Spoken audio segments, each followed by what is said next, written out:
right, the next project, we let the Lau Park South End improvements with the Parks Department. So on Thursday, we will have a public hearing. We did receive 3 bids. The low bid was from Tricon General Construction, $962,000, which was 108.3% of the engineer's estimate. Mike, did you want to talk about it now, or? Yeah. Okay.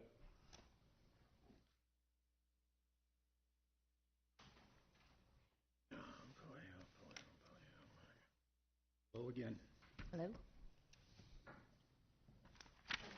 As Mike said, that we did receive 3 bids for the Lau Park project. All 3 bids did come in over the engineer's estimate for the project. With that said, and as Mike stated, that Tricon was the low bidder on the project. And I just wanted to, as I had kind of put in the council memo, kind of looking at what we have for funding for the project, and then kind of some scenarios as far as what we can do to make the project go as far as funding. So basically, currently with the overall project budget, and when I say overall project budget, that's talking about that little over $1.6 million that included the first phase of the project, which was the parking lot, the grading, and everything associated with that. So the current fund balance, or funding balance, left after that first phase, and this balance also includes the funding for our consultant MSA that I have already pulled back out of that because that's a known cost that we have. So the remaining fund balance would be that $720,061, and then discussion that we had at the park board level when we came out of the discussion related to the playground and the playground selection and which playground they chose. At that time, we had the conversation of what will we do with additional funding to make this project a go, and that's when we started talking about 2 projects, the Hannah Park basketball court, and I'll talk about that just a little bit, what that project consisted of. We had planned on doing some resurfacing of the basketball court at Hannah and then upgrading the goals. The reason for the resurfacing of that was to be able to add pickleball courts to our programs. Well, with the joint project with the Marion School and the tennis court and being able to incorporate some pickleball courts in there, Park Board made the decision that we could defer that back because we have fulfilled that need with the other project.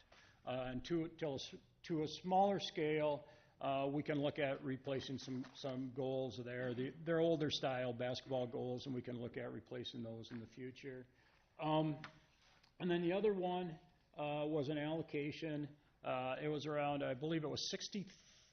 One was 65,000, one was 60. And I'm a little bit mixed up on my numbers, but it was for just a little bit of upgrade to the restrooms at the depot.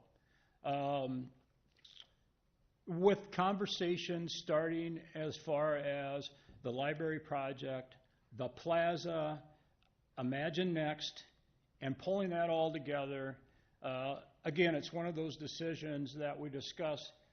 Do we defer that right now?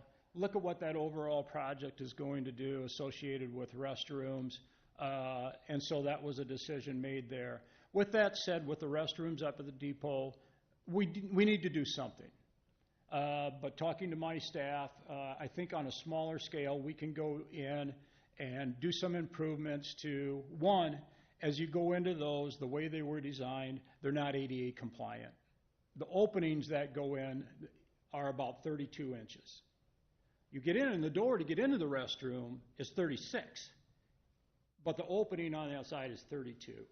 But we're looking at that we can do some things with that in-house, open those up. We'd like to open them up anyway because they are kind of a secluded area.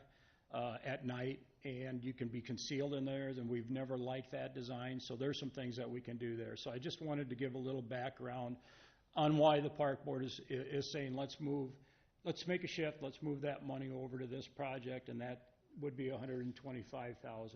Another thing I've been looking at is to ask the city council to consider taking a $100,000 allocation of our park development fund. We haven't tapped into that fund for several years. We actually, as part of the Waldo's Rock project, we had a line in that overall budget of $45,000 out of the park development fund. We were fortunate that we were able to secure that $150,000 REAP grant for the development of Waldo's, and doing a lot of the work in-house between our park staff, public service, helping out with the project and asphalt. We didn't have to tap into that at all, so we didn't expend any on that project. So I was thinking we could take $100,000 of that park development fund to help move that project forward. Another one associated with the Waldo's Rock project was that we had a $50,000 allocation of local option sales tax funds for that project also. Carrying a balance of that for that project right now, we still have a remaining about $12,600. So I would be asking that we make a shift of that remaining local option sales tax of $10,000. I've got a couple small remaining things to do with that project. We have the pond stocking that's going to come in at about $1,400 that we're going to do this spring, and then a little bit of and then a little bit of reseeding. So just want to hold back a couple $1,000s for that. So I would be asking that we would move that other $10,000 over to the project. Then with discussion with the Park Foundation, they have made a commitment of about a $20,000 allocation of funds to the project. And then one of the things that we looked at, looking at it, all the kind of grant opportunities that are out there, we did apply for a small grant through Rockwell, and we were awarded that, but that basically all goes to plants and landscaping. And then the final thing would be that we're still working on is that donation line there, and that's yet to be determined where that'll come in at. Behind the scenes, working with a couple entities to see what they might be able to bring to the table for us. So with that said, when I look at those funding options, that comes in at a little over $976,000, which gets the project funded, if we look at that. And when I look at this line for donations and what we will do if the Park Foundation has a fairly successful fundraiser, we have a couple other entities that come in to the project. What we would do is we would just take those funds that we receive, put those towards the project, those donations, I should say, and we wouldn't tap in to that park development fund as much. So that's kind of the options that I have available today. So go ahead. So you're saying the 976, that funds the project? That funds. And any donations that we get would just reduce how much we have to tap into park development fund? That's correct. Now I just want to clarify that basically covers the overall contract. One thing I want, we do have the landscaping that isn't associated with this. This is just this, and one of the things we had that written in the bids as an optional item to it. All along I have planned on that we would do that landscaping in-house with our staff, and we can reduce those costs overall. So there will be some expenditures associated with that, but it'll be significantly reduced by doing that in-house. So that kind of gets us to where we're at. The other option that's there is that once we enter into a contract with Tricon, we can look at their bid and start doing some value engineering of the project. There was some separation from the estimate for the restroom design, what we had estimated to what they came in at. So it would be good to sit down and have that discussion with them, where that gap was at, and how we got to that. So those are some of the things that we will do once we enter into that contract and try to value engineer the project down too. The other option is we start cutting pieces out of the project. Low-hanging fruit, if you will, would be to drop off the pavilion. That came in at about $90,000. That would not be a recommendation that I would necessarily put forward to this council. I look at that project, if we pull that pavilion out, try to bring that back in at a later date, we're probably going to run that cost of that pavilion from a $90,000 pavilion probably up to $150,000. You could even be closer to $200,000 by the time you add the infrastructure and lighting and water and those things back into it. Just want to make that point. And I think it helps, and the other part of that is, I think when you're creating space like this, I think you need to have the whole project to make all the pieces work. I agree. So if we did, I mean, say you did cut out something, would it be to avoid having to dip into the park development fund, or why would you be doing that? Well, it would just be, I'm trying to provide those options to the city council. Or if we just thought it was too expensive a project? If you just thought it was too expensive. Okay. I think it's my obligation to give you options. Right. So my other question is, just for our purposes, the park development fund, what are the parameters for when you dip into that? I mean, is it this type of a project?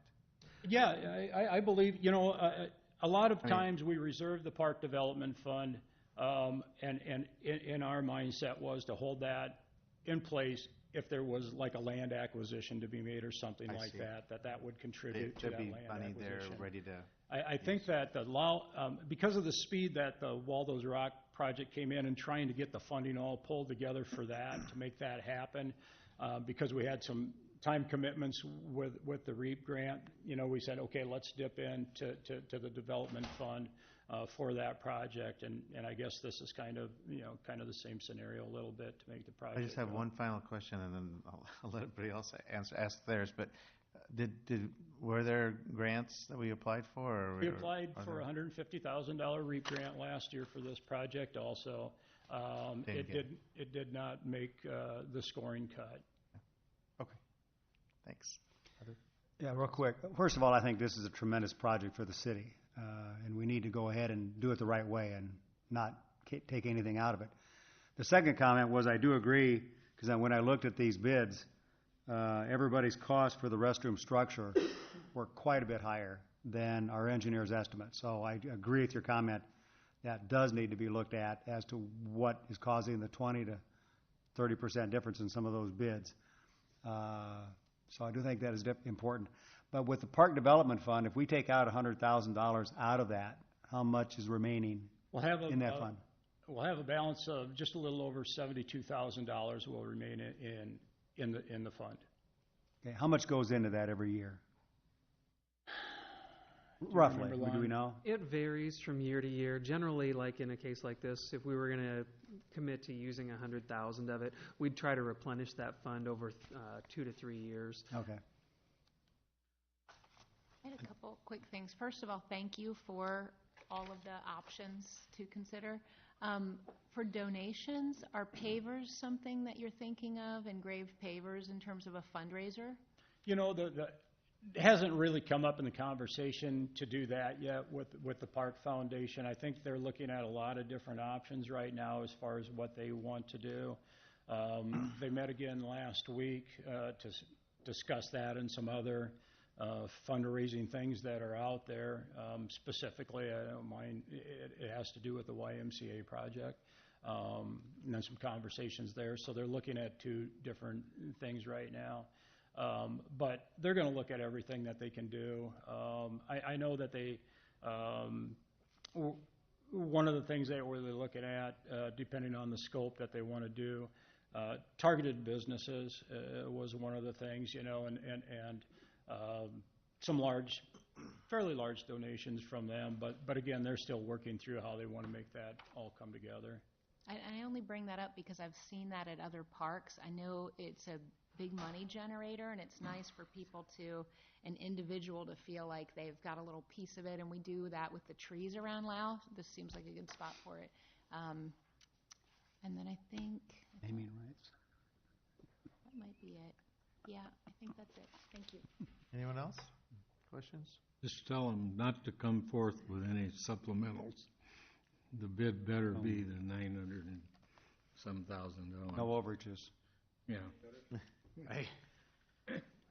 Other I questions? very seldom have worked a project that's something hasn't come up. My history is that I do bring projects in within budget once we have them going, but I can never say that something won't come up. So Understood. Right. I do have a question for the city council. With those options, are you ready? The reason I'm going to ask is I would put a motion on the council agenda for Thursday to allocate those funds if you feel that you're ready to make that decision. If not, I think we could hold that off until first meeting in May. It's kind of what the council would like to do. What's everyone's thoughts? I'm comfortable. Put it on there. I'm fine. That's exactly what the fund's for, so. Put it on there, Mike. Rainey? Rainey's okay? I think we have consensus. Okay. Thanks, Mike. That covers 6, 7, and 8, or is there more to talk about with those items? That only covers 5 and 6. Darn. Oh, I'm sorry, yeah, no, that's right, 5 and 6. Now 7 and 8 are together. Yep. So F7 9. is, we got 3 quotes for demolition of 3600 Winslow Road. The low quote is from Borsch Brothers for $15,200. So we're recommending approval of that. This is right at that intersection is going to be the new Tower Terrace Winslow Road intersection. So that's why the house was mobile home? purchased. This is not the mobile home. This is the house to the south. House. The fire department would like to use it for some practice. That's written in the contract that the contractor has to allow that, but she has some hoops to jump through first. Okay, any questions on number 7? Okay. Number 8 is the double wide. Here we got 3 quotes. Again, the low bid was from Borsch Brothers for $11,800 for the property disposal. Again, we bought it for the Winslow Road Tower Terrace intersection.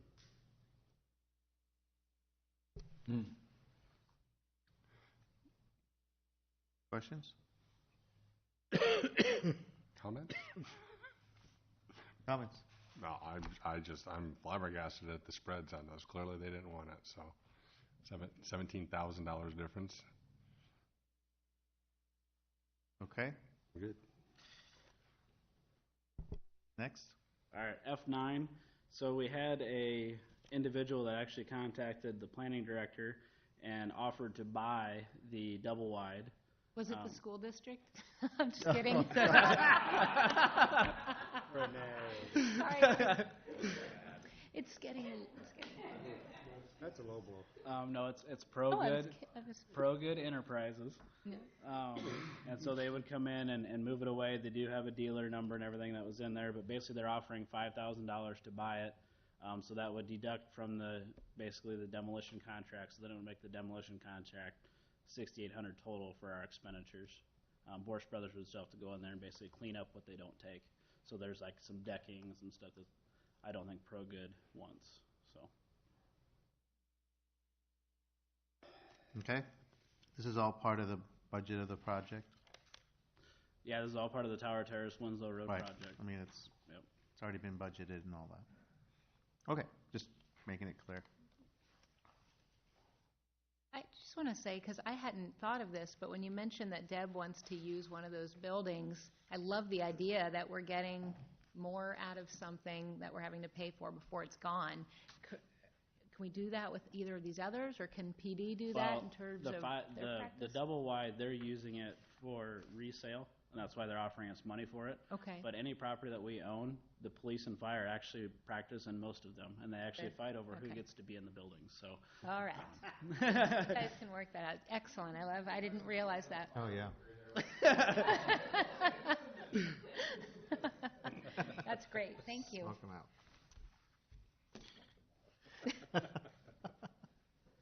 Anything else on F9? All right, anything else on number 9? All right, F10. So this is regarding Mr. Knutsen's letter, and basically the same report. Everything in italicized is from Whitlow's report.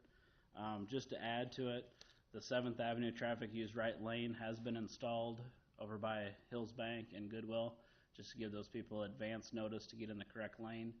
And then we already have a contract. That's very helpful, and I've noticed it, and it's helped me. So, go ahead. Yep. Sorry. And then the other thing is we do have a contract with Advanced Traffic to paint yield signs. So the right picture, you can see that in a roundabout, a yield painted sign on the street is optional. That was something that seemed like it was something that the council wanted.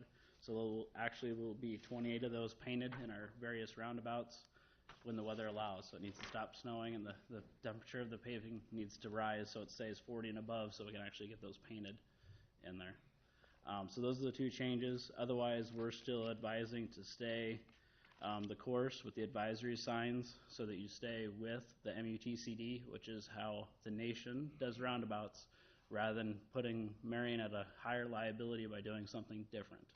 So you want to follow the same rules that everyone else is following. Great. Just briefly explain to us again how it would be at a higher liability, just so we're all clear. Sure. So anytime so it's a standard of care, standard of practice to do it a certain way. If you go and do something different than that standard care or practice, you're putting yourself up to additional liability. Okay, so the practice is Do nationally advisory speeds only. advisory speeds only, Yes. and usually the advisory speed is lower than the regular speed, or is it? Correct. Okay. So if you think like even an off ramp, so go a bigger scale. So when you're driving on the interstate and you do an off ramp to either get on another interstate, there's typically an advisory speed of 45 or 55. Typically they're for the trucks, so they slow down so they don't tip over. Mhm. I know I can drive faster than that in my truck because I'm not going to tip over. And so it's kind of a guideline for those that first enter the roundabout. I've never entered this roundabout before. I need to learn it. And so the advisory speed is to give them advisory on what speed to drive. Now that I'm comfortable doing that roundabout, and I drive that roundabout every day, I don't want to necessarily always drive at that 15 miles an hour. I want to be able to get through that roundabout, assuming the traffic will allow us to. So then the obvious next question is, if you make it the legal speed, how is that putting the city at a greater liability level? Because, and you guys can do that. That's ultimately your guys' choice. No, I understand. I just want to try to understand. Yep. Because that is not how it's done nationally. So I don't know of any roundabout that I've ever driven through that says to put a regulatory speed in a roundabout. So if somebody gets in an accident and it's not signed as the MUTCD says, they can say the city's at more fault because you didn't have it signed properly. So It's a you're deviation. saying that the speed of the street that the roundabout is on should remain the legal speed through the roundabout, but then you put advisory speeds, lower speeds For the roundabout. Yep. for the roundabout, but you don't make it the legal speed. Correct. It just it remains whatever it is for the rest of the street that the roundabout is part of. Correct. Am I getting that right? Yep. Okay. I'm just making sure we all understand. Okay. I see it as a bigger issue, more of an enforcement issue, if you change the speed limit, than I do a liability issue. I mean, if you got the speed limit, Well, what happens with that? That's a deviation of a standard. So if there is an accident, it's going to be subrogated in court, and that'll be the first thing they pull out of that is any deviations. So when you look at it from an accident, from an insurance company standpoint, from a legal standpoint, when you're deviating off of that, the attorney's going to go after that. That's what he's referring to in stating you're breaking standards. Okay. All right. You're breaking standards. So if you want to do it, we can do it, but It would not be my recommendation. It would be your guys' recommendation. right. I mean, I like the, because I think I'd mentioned to Dan sometime last year when this first came up was, every roundabout I've driven through outside of Marion has yield signs painted in the pavement. So I like that we're doing that with all the roundabouts, right? Right. And I think that's going to help a lot, getting people to be careful and pay attention and slow down going through the roundabouts. We can see how that goes. But I think Mr. Knudsen would like to address the council on this if we can. So. I don't know if you need one of these, but I filled it out. We do. Well, maybe not. Chuck, just take some home and bring them with you. Okay. I'm Charlie Knudsen, and I live at 2835 24th Avenue, Marion, Iowa. And I first want to say, Mike, thanks for letting me know that this was going to be on the docket. Okay, I'd like to first state, I have no problem with advisory speeds. They're set at 15 miles per hour, and I think on every roundabout we have in this town. That's not my concern, and I never said the advisory speed was my concern. My concern is the speed as you approach the roundabouts.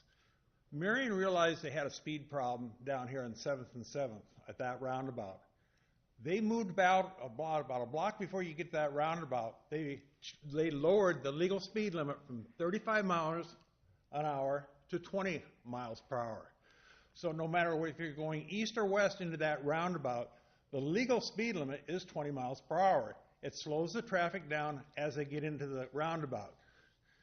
The one out here by 27th Street, as you go past Burger King, heading east, its legal speed limit is 35 miles per hour. Basically, that means if you can maneuver into that roundabout and get around it at 35 miles an hour, you are not violating the law. But 35 miles per hour going in from 2 lanes to 1 lane and making a hard right into that roundabout, it's not safe. We're lucky we haven't had more. We've had people not maneuver that. We've had people go into that roundabout, go the wrong direction. We had one this spring here already where somebody took out some signage because they didn't get into it. You can see people are going up over the curbs down there. One of the things in the letter says we'd like to be consistent so drivers know how to operate when they come to roundabouts. Consistency would be going through a big roundabout at 20 miles an hour and going through a big roundabout at 20 miles an hour is consistent. People would realize that the speeds. We recently had an unfortunate accident out on 29th Avenue and 35th Street here recently where just a motorist at 8 o'clock at night went around the roundabout the wrong way. We had to head on in that roundabout. That roundabout, legal posted speed, coming from both directions on 29th, is 30 miles per hour.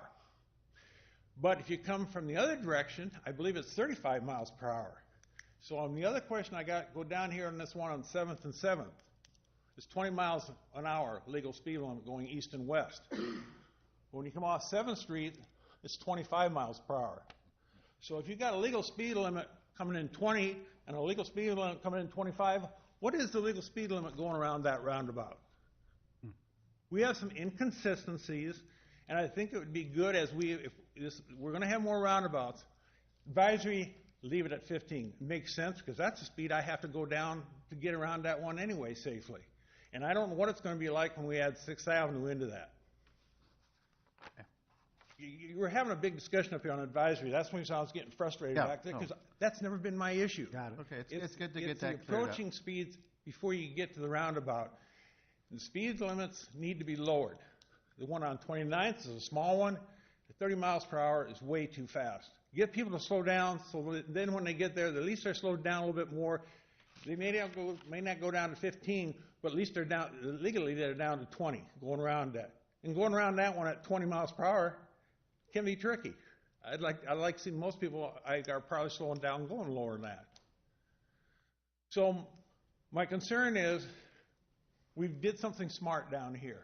We lowered the speed limit as we approached it. We didn't do nothing with the advisory speed. We left it alone.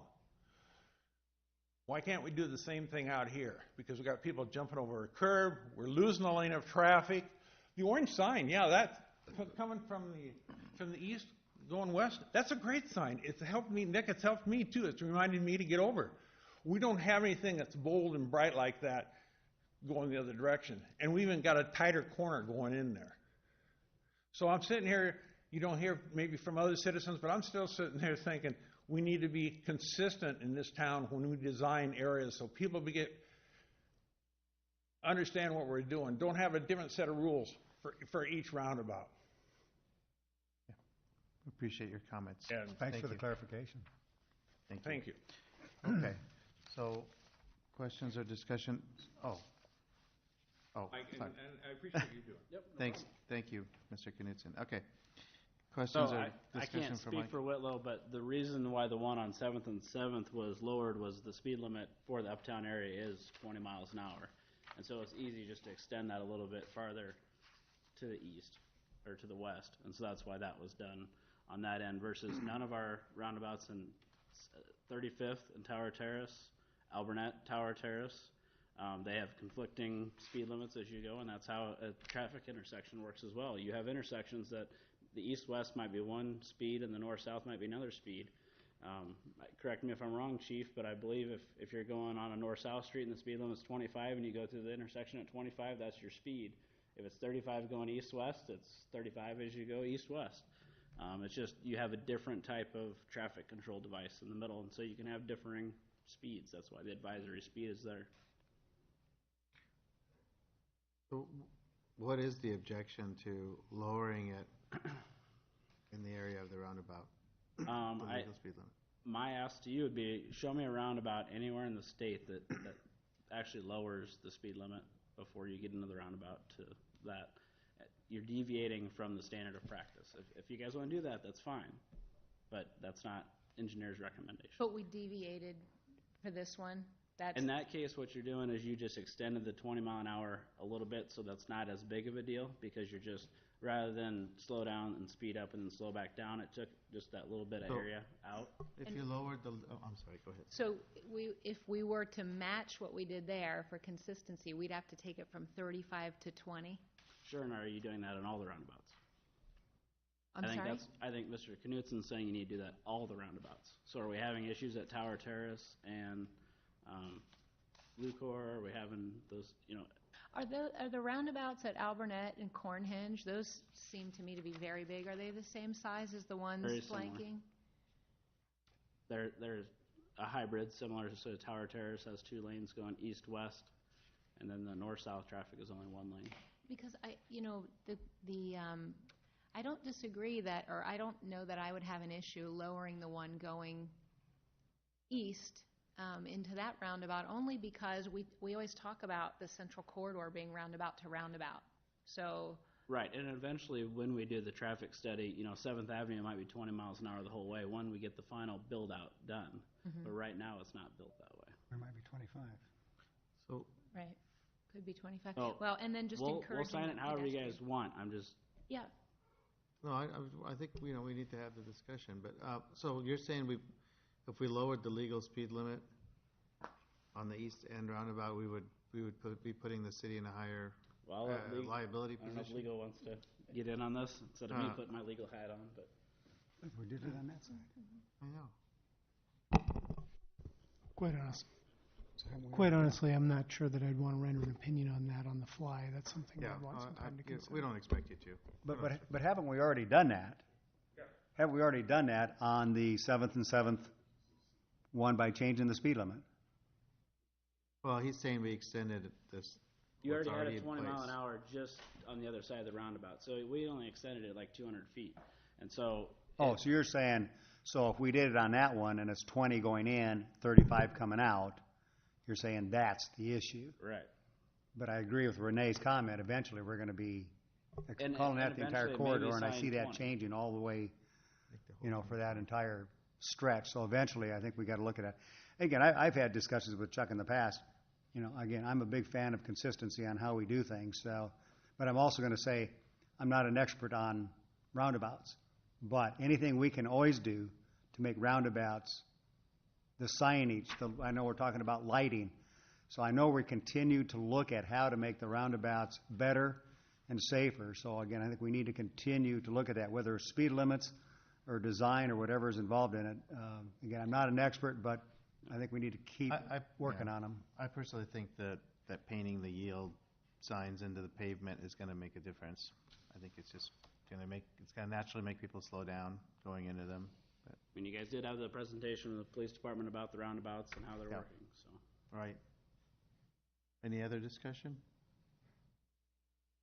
I was just gonna say, when it comes to the 7th and 7th roundabout, if I remember correctly, the 20 ended right before the roundabout, so the reason why it stayed, or why we extended it to 20 into the roundabout is so that you weren't going 20, and then it says 35, and then 15 right after it. And that's why we extended it, and Right. correct me if I'm wrong, but isn't a lot of 7th Avenue is 20, and then we are making it 35? Yeah, Isn't as that you correct? start getting farther to the east, it goes back up. No, I'm saying the actual speed limit on 7th Ave was 20. So down further, past the roundabout, let's say all the way to the bridge, is 20, but what's in place is we're making it 35. It's 35 No, down it's there. I know. Oh, sorry. So the legal speed limit, or whatever's in the books is 20, but then we have a resolution or an ordinance in place making it 35 instead of 20. If I remember correctly, that's Yeah, what it any was. speed limit you guys have to change by resolution or ordinance. But it was, I guess, Yeah, basically it am I was, making sense what it I'm was saying? east of 7th Avenue, or east of 7th Street that change had occurred before, where it went from 35 to 20. And so we extended it basically through the roundabout for a couple hundred feet. We Right. changed where the 35-20 transition was. So it was only changed by 100 or 200 feet. Right. I just was remembering that it's 20, but then we are making it 35 instead of 20 for most of 7th Avenue, Yeah, I think. where it's 35 now. Am I not making sense? No, I'm No. not sure. You lost us. I think, you're gonna have more traffic through both of them. I think 20 makes sense. I'd also like to see a no left turn at Sixth Street going to the east. You put all the traffic in that lane to get in the roundabout, and then somebody's turning to the left, and it messes it all up. But that's entrance into. I'm not talking about the donut, I'm talking about the street. People are cutting over to avoid the roundabout.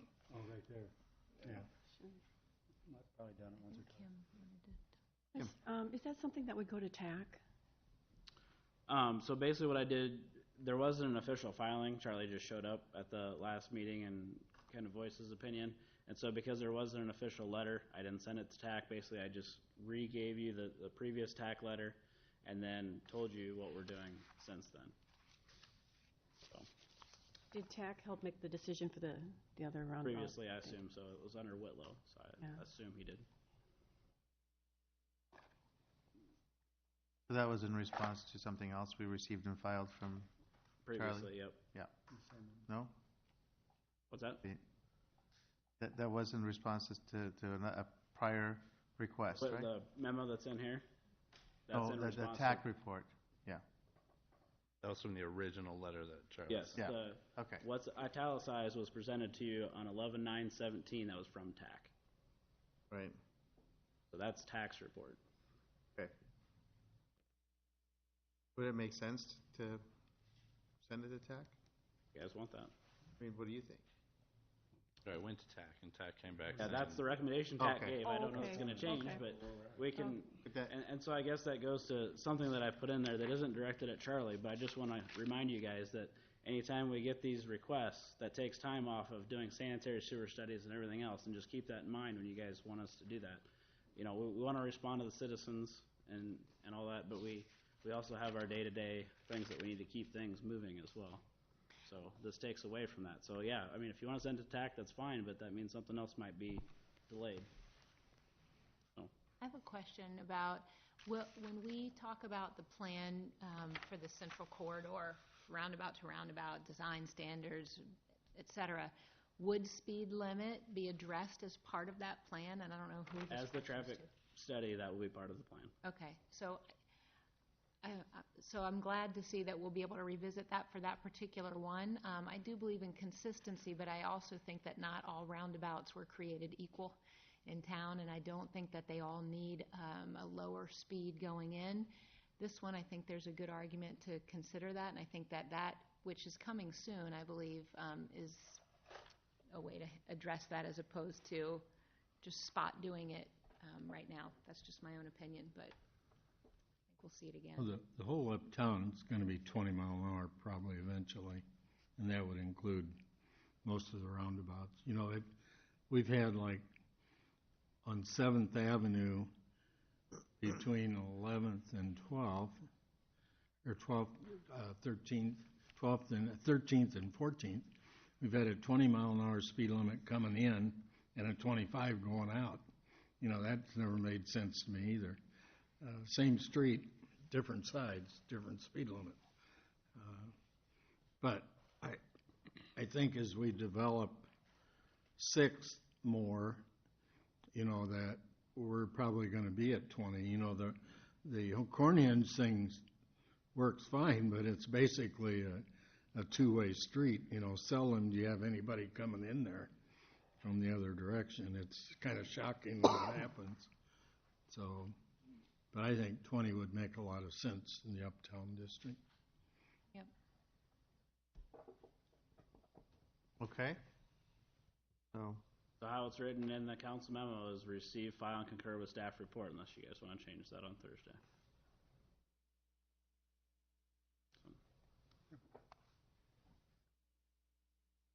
are you okay with that? All right. All right, F11 is also in response to Mr. Knudsen's comments about the sidewalk inspection program. So this was started back by Ron Hoover when he was in the engineering department / building department. And basically what this is we have our summer interns walk half the city every other year, except for things like schools where we have them walk those all the time. So on even years, so basically if you own a piece of property in Marion, every 4 years you should have an inspection done on your sidewalk. Per city code, it's actually your responsibility as the property owner to keep your sidewalk in a safe condition. And so, you know, it used to be when I ran this program, we would get 100 violations in a year. We're up to sometimes 300 and 500 violations in a year. And so those are all notifications that have to get sent out. These are our standards that we use for defective sidewalk panels. It takes them 2 to 3 weeks to walk half the city, mark them. They have tablets that they use to geocode them, and then we send out notifications. We start off with postcards. We usually do a couple rounds of postcards because a lot of people don't think we're serious and we're actually going to make them do anything. Eventually it does go to legal, and legal has to send them paperwork to get them to do it. Usually at that point they decide that they'll settle out of court and fix the sidewalk. But it can cost anywhere from $200 to $400 per panel if they're hiring a contractor. So a lot of times we tell them, you know, work with everybody in your block that got marked and hire one contractor, and that way you guys get a better deal on it. So some of the concerns were just basically in an internal memo, some things regarding bushes overhang and trees coming down. And so those things, if we see them, we'll report them to the Parks Department, but the Parks Department takes care of those issues versus we take care of the sidewalks. And so I'm sure Mike's guys have a lot of time to do that as well. The water stop boxes, those we actually classify as an A, even though it's not, just because it's a tripping hazard, it's not necessarily a sidewalk panel that's sticking up, but the water valve is sticking up. And so we actually mark those as A's when we go through. So, again, just giving the staff report, we took the letter before, when you got the letter from Mr. Knudsen, you guys didn't give us any direction. We just did an internal memo, took care of some of the things, and changed the program a little bit. So, unless you guys want us to do massive changes to this is how we'll proceed with it. Questions or comments? Again, the idea of it is by us making sure other people are keeping their sidewalks up to shape. If somebody were to fall and injure themselves, they always put us, the city, on the liability, and they sue us. I mean, and by us having this program, this helps keep us out of that suit. Doesn't mean we can't be sued. Everyone can sue anyone for any reason, but it helps to say we have this program, so if somebody does get injured, then it falls more on the homeowner than on us. We do get random complaints as well if a sidewalk's in bad shape, and we'll just do a notification to that property owner if it's in an odd year. Okay. Charlie, you have a quick comment? I don't know if any of you got to see the document that I actually submitted with some pictures and stuff on it.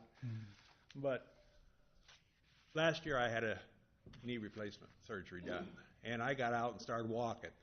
And that's kind of what triggered me. I had to fix my sidewalk about two and a half years ago. But when I started walking around, I started looking at it, and I said, we have inspectors that we are paying. Some are usually college kids, but they go out and do these inspections.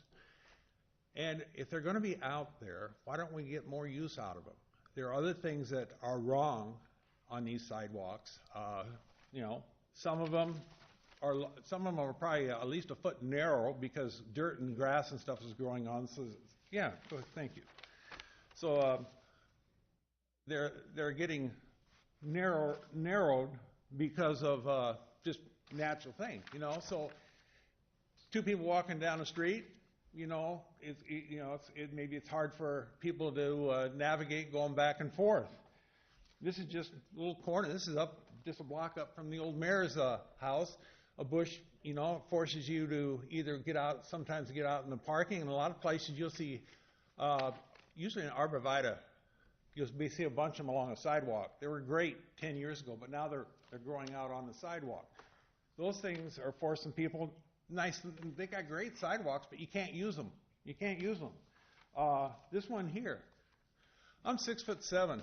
I don't know how many places I walked around, I was getting hit in the face with tree limbs. I believe our city has a ordinance that says they're supposed to be 10 foot off the sidewalk. I believe in the arboricultural standards, I believe it's 7 foot above a sidewalk. Well, I was on your Street height is higher. I was on the Marion Urban Forest web page, and the standard listed there was 10 foot and 14 foot for a street. So basically, if you have a tree on your private property that goes out over the street and hangs out over the street, it can't be lower than 14 feet. It's got to be so trucks and buses and everything else can go through without being hit. My reason for sending this out was, if we're going to pay people to go out, let's get the biggest bang for our buck that we can get. We have water trip hazards. We have tree hazards. We got people, you can't use the sidewalks, and you got narrowing sidewalks. Those are all affect the safety of a person using a sidewalk just as much as a little crack or a little raised platform on a sidewalk.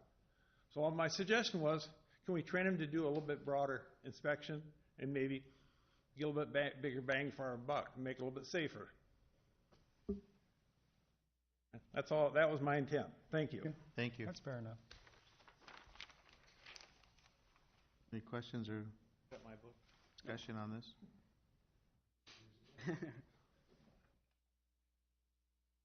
Are some of those things like the overhanging branch or the tree or the grass growth into the sidewalk something that would be able to be filed as a nuisance complaint? Yeah, I'm just trying to think in terms of equipping citizens with telling us of these things is maybe another alternative. For the overhanging trees, bushes, those type of things that are encroaching into the sidewalk, we do have ability within code to abate that nuisance.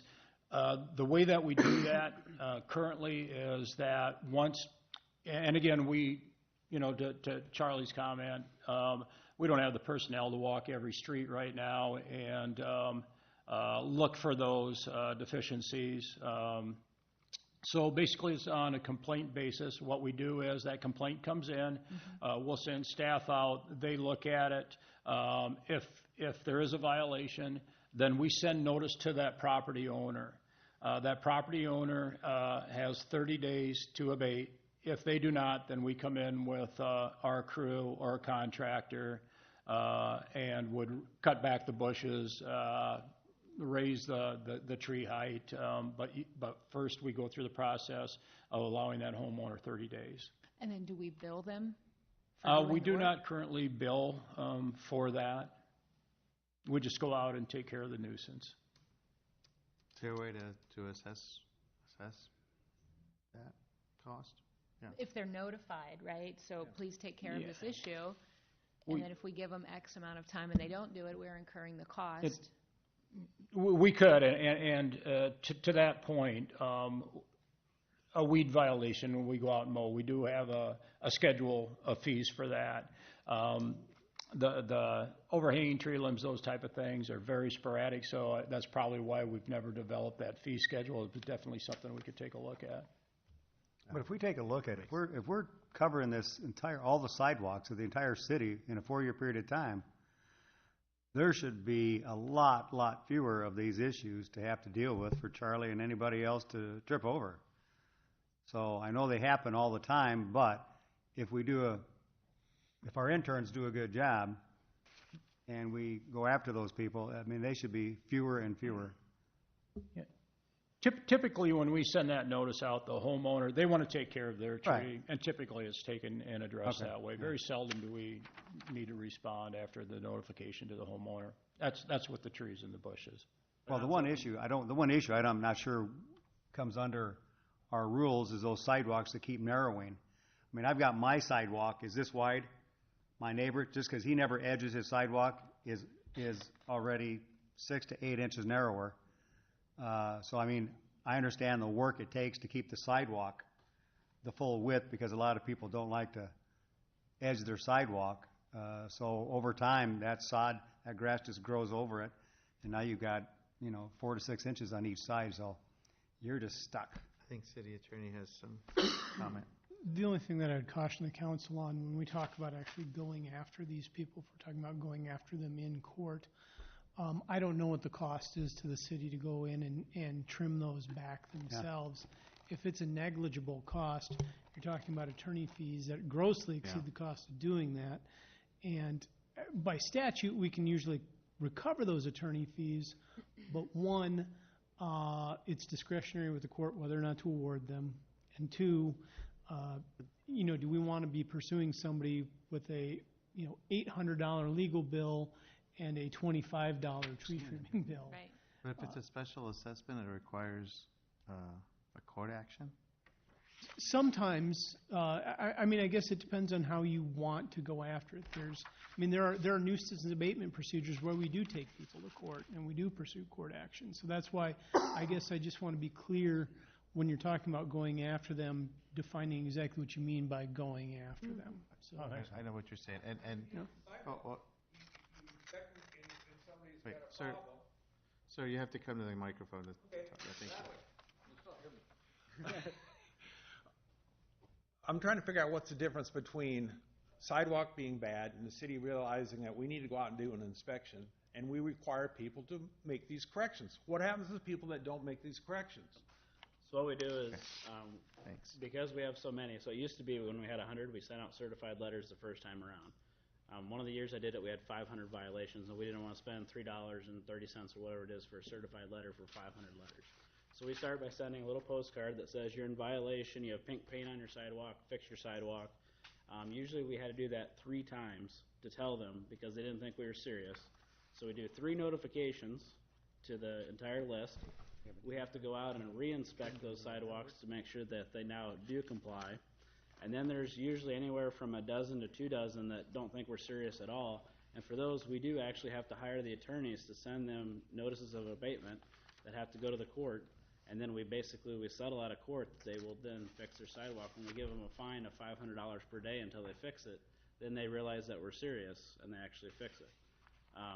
So again, we can do this. I don't know that it's part of the strategic plan to be going after other property owners, but again, this is council's decision on what you want to use staff time on.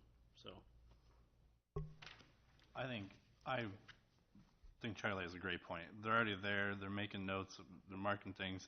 If they're relaying everything to Parks Department to be taken care of, and why can they not? I mean, we can sit down. If there's bushes over, if there's branches over, if the width is not 4 foot anymore, it's 3.5. Then it's reported. We can make guidelines for them to do it. They're already there. Why? I totally agree with Charlie on this one. Okay, but let's say we do that, and then we want the city of Marion being the professional landscapers for people because... Well, it's not professional landscaping. It's maintaining the sidewalks. Well, right, but if... Just like he's saying, it's just like the concrete. You're just letting them know that it needs to be done. It's exactly what Mike said. Yeah. I mean, they're gonna send them a letter that it says, or a postcard saying that, you know, your sidewalk is Doesn't necessarily whatever. mean the city's And he gonna said go- most people are taking care of it as it is, so. It doesn't necessarily mean the city's gonna go remediate it. No. It's Right. just, it just means we're letting them know. We're gonna notify them. Yeah, okay. Yeah. Not Just being. being on the same page.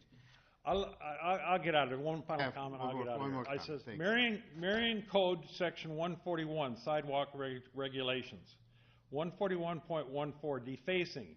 It is unlawful for a person to scatter or paste any paste, paint, or writing on any sidewalk. I don't think that's a good code, because I'm sure not gonna get all overset with my little kid that goes out and wants to use chalk on a sidewalk. But if my kid was to use chalk on a sidewalk, he violates the Marion Code. Mine too. We have some things that just, consistency, you know. Okay. Thank you.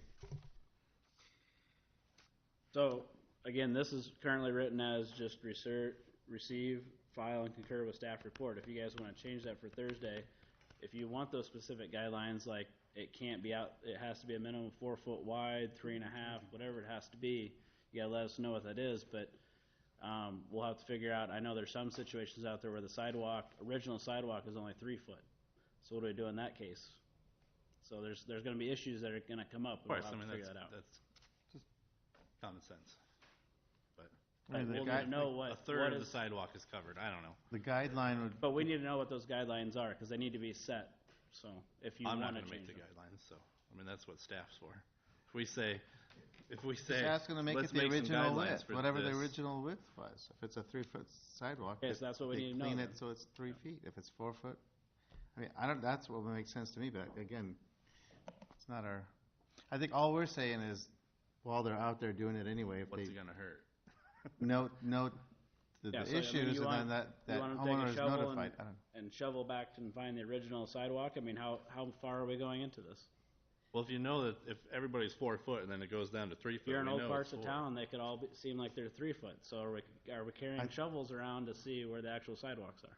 I think we're more So? interested in the easily visual ones. Okay, that's what we need to know, though. I mean, if there's a hydrant or there's a water, You will not believe how many complaints we get about somebody that gets painted and their neighbor didn't get painted. And this just compounds that. So I'm just thinking, Okay. that you guys are gonna get these calls too. So we have to have set rules on how we're gonna do this, or it's more work for everyone, so. We have till May till they're gonna start this, if you guys wanna think about it, but that's how the report is right now.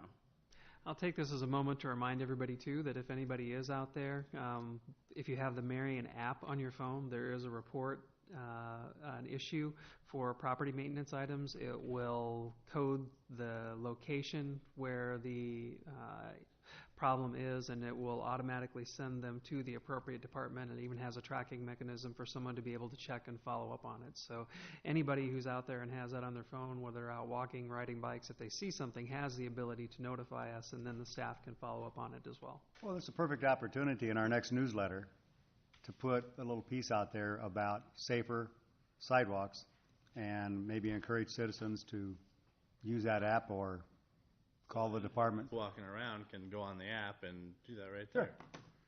We have a separate system that they use. There you go. but- Okay. all right, Let's move on. move on, thank you. Yep, so it's written as receive, file, and concur, so if you wanna change that on Thursday, we'll need to know what we're changing. Okay. So. F12 is the contract with the DOT.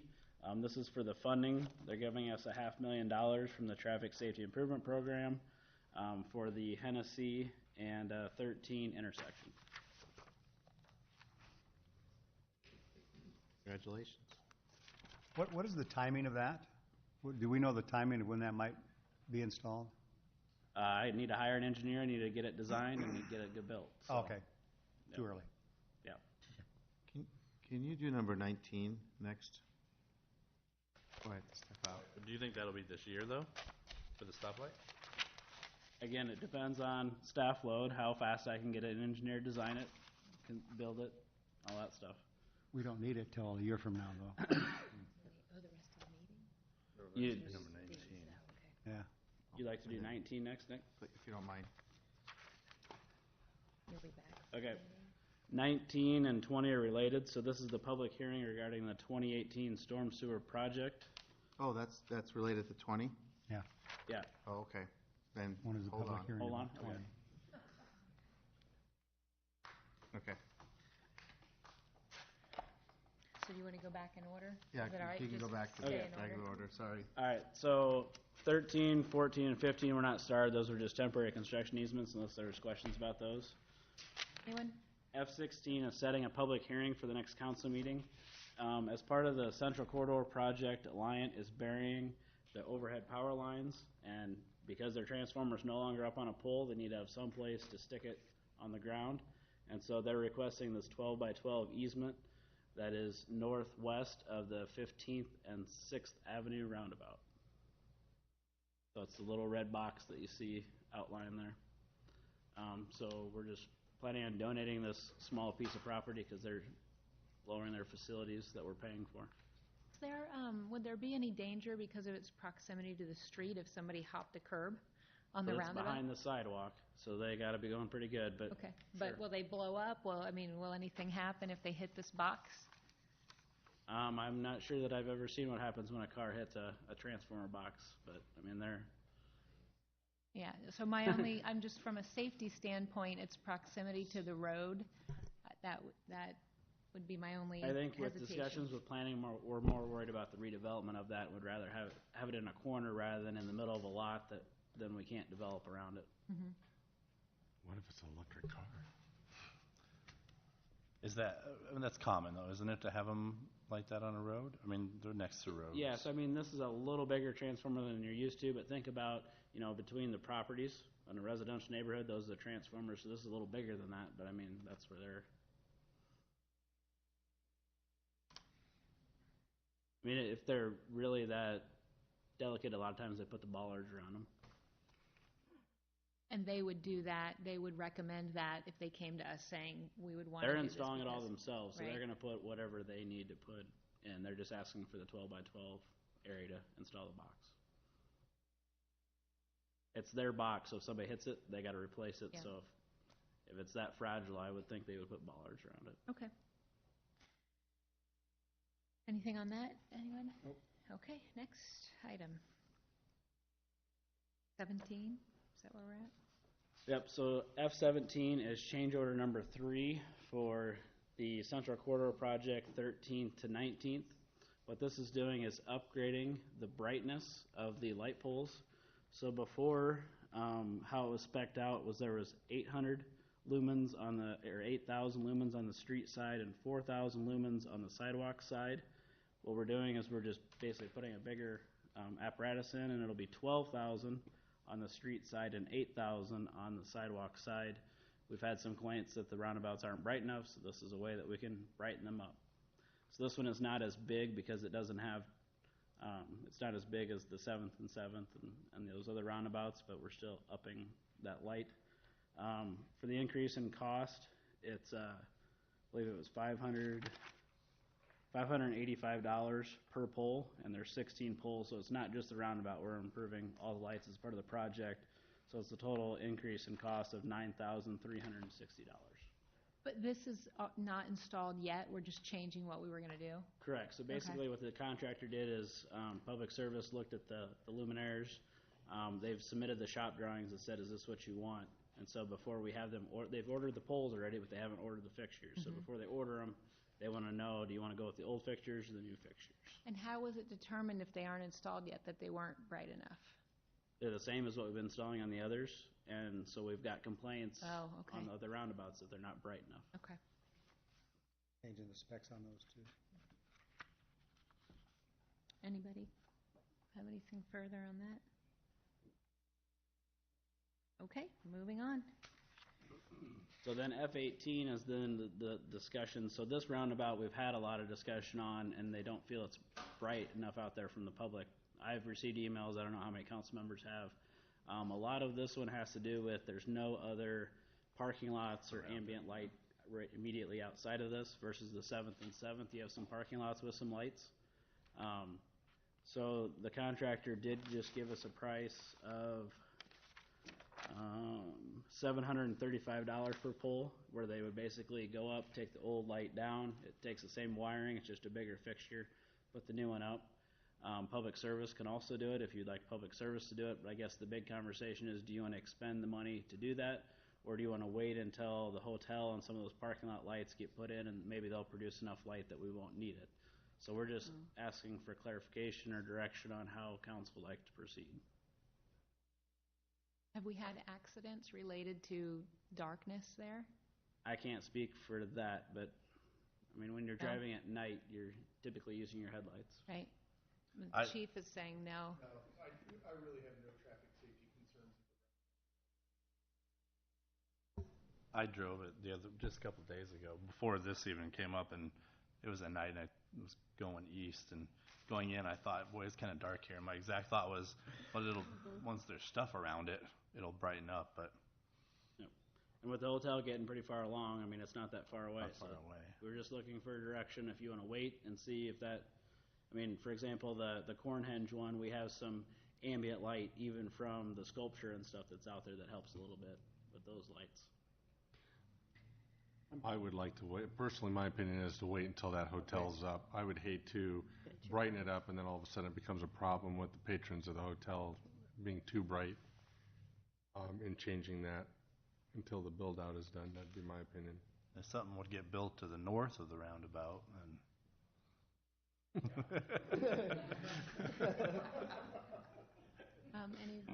guys? I wait and see. There's more construction going on each side of that in the future, so. I agree. Pedestrian safety is a big item on that. Yeah. And that's something too that public service can do at a later date. It's ordering the new lights, getting up in their truck and switching them out. what was the cost? They said they could do it for $735 per pole. And what's the total, I mean? If we just did this roundabout, it would be $6,615 for 9 poles, which are the ones that I highlighted in blue. So I didn't do all of them. I just did the ones that were in the roundabout, and then the one next to the 26th intersection. Yeah, it looks like the consensus is we'll sit tight on that for now. I mean, even when the roads 6th and 27th get built, there'll be more lighting. And What is our bid broke out between product and labor? They didn't give me that. No. I mean, it was $585 if it was brand new. Here they're having to take the old fixture down, put the new fixture up, so it's probably about the $200 is probably their labor versus the material, in addition to already wiring it, because they're unwiring and rewiring. I mean, times the number of poles, it adds up. Yep. Not that somebody needs more work, but. Okay, next. All right. So F19 and F20, so there will be a public hearing on Thursday regarding the storm sewer project.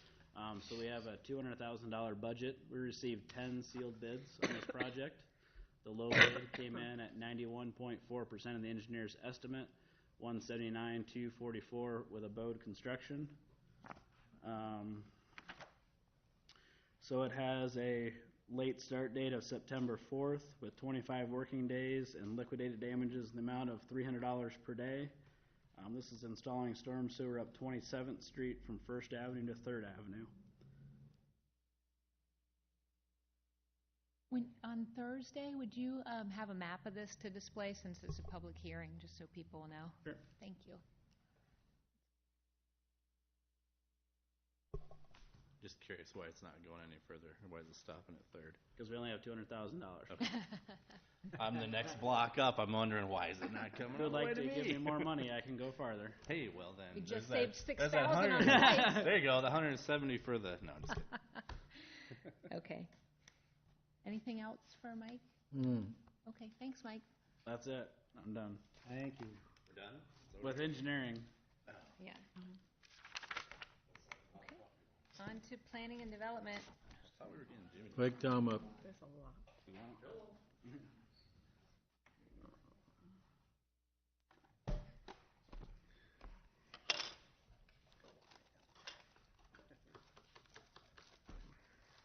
The The first item under planning is resolution approving the preliminary plat for revised preliminary plat for 13 and 151. There was a pretty solid staff report on this. Just want to kind of highlight it quickly. It's really just reducing the number of lots and removing a roadway. The original plat, and this is primarily in response to the hotel project out in the property. So you have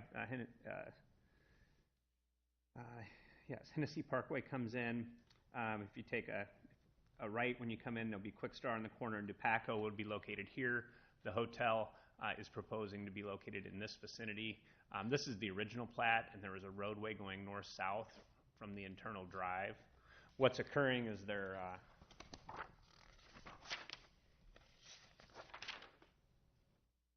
removing the split of the 4 lots. There's 4 lots here. They're making 2. The hotel site's a little larger, and they're removing the north-south road and just making this one larger lot.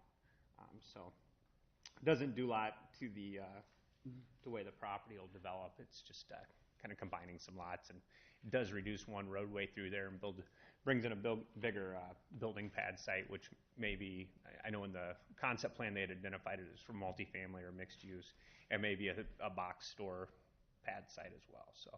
And that's not, that roadway we would be eliminating isn't necessary for access? Yeah. Okay. And there'll still be parking lot driving. Yeah, a lot of it will probably likely be internal. And what you'll see everything that happens because of the way that the preliminary site development plans and finals come to the council. So if things change and morph out here, we have asked that as they continue to develop things that they update their development plans so we can kind of see how each piece fits into a larger picture, and I'll show you that in the next item. So staff had no concerns with their proposal.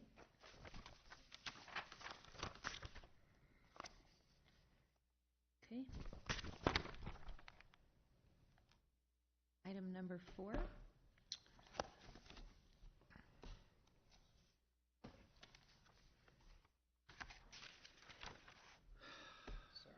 One second. Oh, item number 3.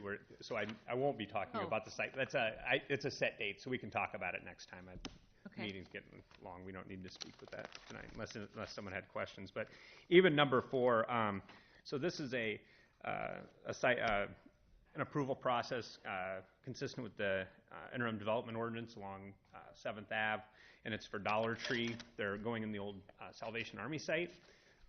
So in your packet, you had a development plan. Mm-hmm. Essentially, they're going to put a new facade on the building and paint on the side. You can see they're highlighting the entrance a little bit. It's not a complete tear down and rebuild. It's a rehab of the existing building. It's consistent with the interim development ordinance overlay, and staff's recommending approval. You will see, because of the amount of improvements, they're still not to the point where they have to kick in all the exterior improvements along curb and gutter. So you're not going to see any improvements to the streetscape per se, but you will see the parking lot will be. I basically put a black seal coat over it and restripe it. So one of the things I'd just point out is that this 26th Street is a vacated street. And there's currently access on this, and we have a right-of-way easement currently. Genesis Equity owns the property, so as that property develops, there may be some issues in the future in trying to address this. At this point, they're showing striping this, and in this instance, we'd ask that they remove the curb cut if they do it this way. If they leave it open and just don't stripe it and continue to access, there is a public access easement. It'll just be something they'll have to address if we ever remove the access easement, which I'm assuming would be primarily for development purposes of the property to the east. So, Tom, I have a quick question on the parking. Mm-hmm. Some is angled and some is straight on. Is that just for space? What's the logic? Without seeing the numbers real closely here, I'm assuming that it has to do with the drive aisle widths. If they do a parallel or a perpendicular space, they may not have the drive width between the drive aisle width. And some just prefer angled. We didn't really get into it, but it meets the standards. So that's You know parking's near and dear to me. Yes. Just thought I'd ask. Okay, Yep, thank yep. you. It is. Yeah, actually what it does is it creates a one-way drive aisle. Yeah, so if if you come in here and you can only go this way in that instance. So just like, so if you want to circulate the property, you'd come out, you'd have to come down this way. So Okay. we normally wouldn't really like that all that much, but it's a redevelopment site on an existing parcel and building, so Right. parking You requirements can't really don't require. yeah. I get it.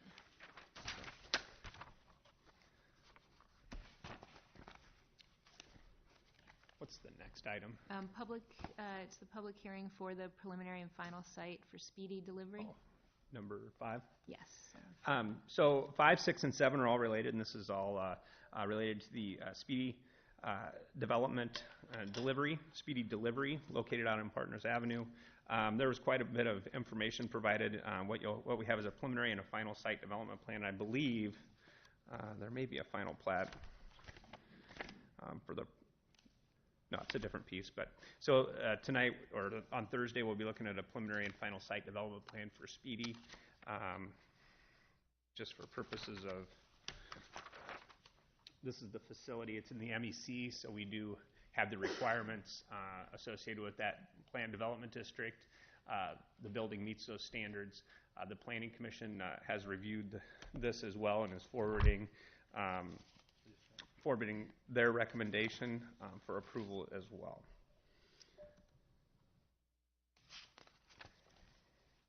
Questions on that?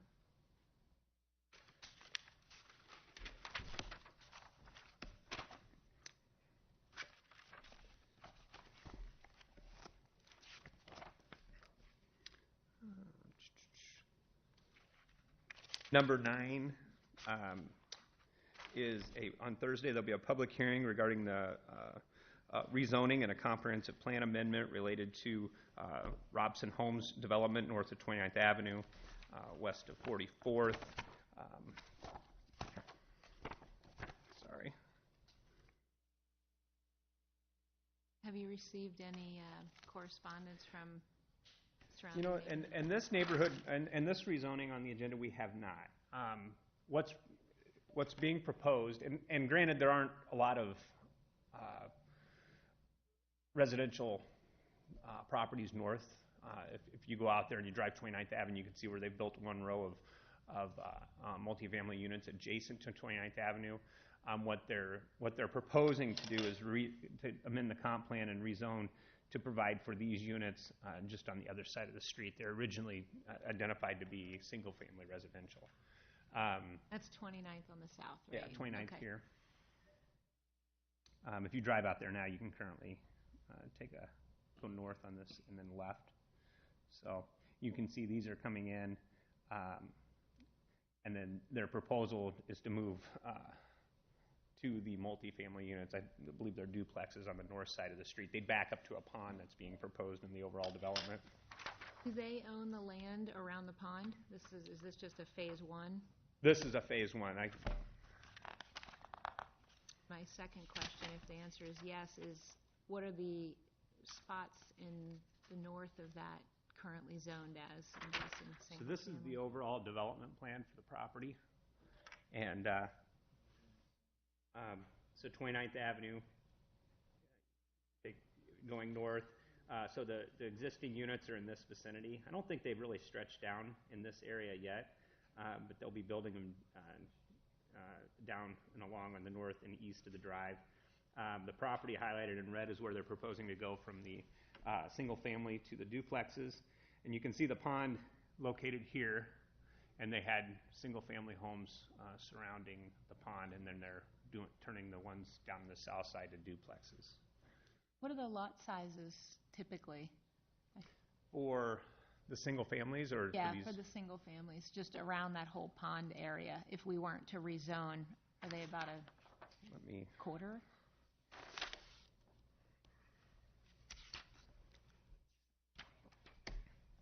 Sorry.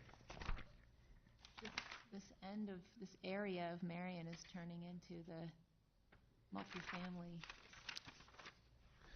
I can't really read it on the plat at this moment, but I believe those are they're like 70s, I believe. I mean, it's what's best for the city, though. And so they get a little bit bigger with the duplexes when they place those on. One of the things that we've told the developer, both in this instance and the other item that's on the agenda, staff gets put in a situation where a development proposal is brought forward, it's reviewed and vetted, and we have, I mean, in this instance, we affected, all the property around 80 acres of development. And so we're in a situation where we move forward, we support the project. Generally, when it gets to the Planning Commission, we're supporting it, or there'll be tweaks, or generally speaking. It's not very often we go with something that we're decisive about. So what happens is staff supporting it, it's moving forward. There's always some conversation about what it's doing and how it's affecting neighborhoods.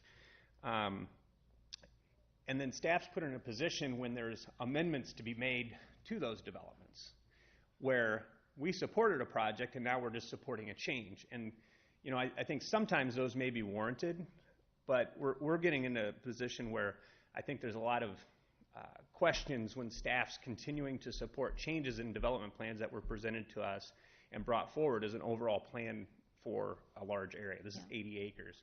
So one of the things that we've indicated to both Mr. Robson and Mr. Morris as they move these projects forward is we supported the plan moving forward. It's your opportunity to sell this change. We're not in a position, I don't think, to continually want to be changing these development plans. These processes take time, staff time. You've seen the agendas. Yeah. So it's just a concern that we have in moving forward. And I think you can feel it a lot in the neighborhood meetings. At the public hearing, you'll see, well, we were told one thing and now it changes. And then after the second or third time, it's, okay, what's going on? Is there really a plan for this? And why is the city continuing to support these? So, staff's recommending this. The Planning Commission recommended it. But what we're telling the developers is you got to have your plans in place, and they need to be pretty solid because the processes that we go through from a perspective of amending them, they take time and they affect the relationship of the city with neighborhoods. So there is a concern with some of the changes that are being made. And we put a lot of that on the developer and say, you go, like you've heard us say, what we'll tell the developers is go out and meet with the neighborhood before you come to the Planning Commission, because it's very difficult for us, if someone comes in for the first time, they haven't heard it. So the history on that is, I'm sure at one point in time it was zoned ag, right? Yep. And then it was zoned single-family detached. Correct, as a part of a larger. Yeah, of the 80, and then now they're asking for this spot to zone multifamily. Mm-hmm. Yeah. And as you read in the report, I didn't go through all of it. What we have is we got multifamily on the other side of the street. So, it can be supported from the perspective of there are adjacent. It's not quote-unquote spot zoning. Next to yeah. multifamily. But the question is how many times, how many, we're talking 12 lots and 80 acres. The last thing I want to do is come back here in 3 months and do the next 12 And lots. you're likely going to be asked to. That's a concern that I have is, okay, we got plans in place and we're all supportive of creating the plans, but let's not continually to amend them. If there are good reasons for it, and Right. certainly if it happens occasionally, 80 acres is a big property to develop. But so anyway, I'm just kind of providing that information. We've told the developers in both of these instances, you got a lot of legwork to do on your own. When you bring in the plans and we support them and the council approves them, it's difficult for us to walk in and just say, hey, we support all these changes as well. Right. So two things to that. One, this is exactly why I feel like we need to go over our whole comp plan and determine what we want the whole city to look like and how it should be zoned so that we're all on the same page with it. And I don't know. I just have my concerns that, yep, it's selling right now, but so are single family and so is a lot, and I don't think we should make our decisions based on what the developer wants to do, in as much as we need to look at how we want Marion to look in 20, 30, 40, 50, however many years, because these are what's going to be remaining. So I appreciate what you said, Tom. But I think there's a big difference between somebody buying land, kind of like the issue we had about Tower Terrace, somebody building a house and saying, gee, I didn't know that was gonna be zoned commercial, Yeah. when it has been in the comprehensive development plan. To me, that needs to stick. If we zone that commercial, that needs to stick, so that all of a sudden doesn't become, family or vice versa, so that people know how to build around it. Yep. I'm not quite gonna be quite as strict if I'm making this kind of a change. To me, this is more market-driven. Somebody's developing 80 acres. That takes a long time. Yep. To develop 80 acres, so I understand there's going to be some change. So I'm okay with some fluidity Yep. in that kind of stuff, not as much in changing, the overall zoning aspect. Yep. So, One of the things I went back and reviewed our 2006 study, and in going through that, I'm gonna stick with what I had said at our last meeting, because it talks about clearly the saturation of single homes, condos for sales. It talks about the shortage of homes for sales. What our true need was at this particular time was not the $300,000 to $500,000 homes, but the 150 to 200. The reports clearly show we have a shortage of that mid-range, which is capturing the majority of our net household incomes. And I struggle with the fact of, and this report clearly lays it out, of saying, what is it that we're looking for?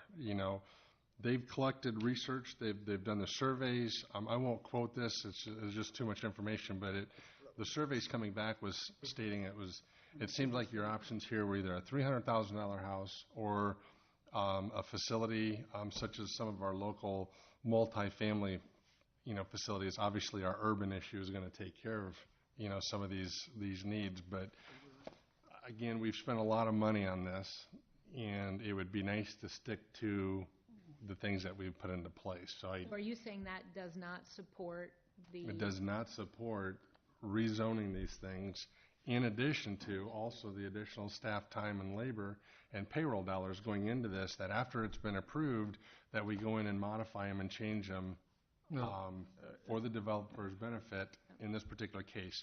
We've seen phase 1, there'll be phase 2, phase 3, phase 4, and it'll just keep coming. It does in a way, though, because the 150 that's a condo, that isn't a house anymore. You can't build a house for under You can't build a house for $150,000. Condo you can. Right. So But as you we can see, buy a nice condo for that still, and we'll also see a flip, a paradigm shift as well too, when our long-term facilities get built out as well too, because those will be the ones moving, and that market's going to open as well too. I know we got a very hard market right now from a real estate standpoint, but look at the line drawings on this thing and what the proposal is to see what those are going to be. Yeah, look what's selling though.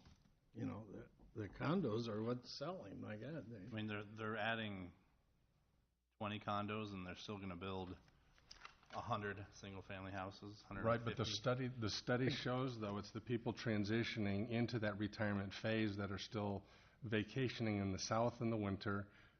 It's that we're still an aging population in this community where it seems like we don't have enough of the backfill coming in for the younger families.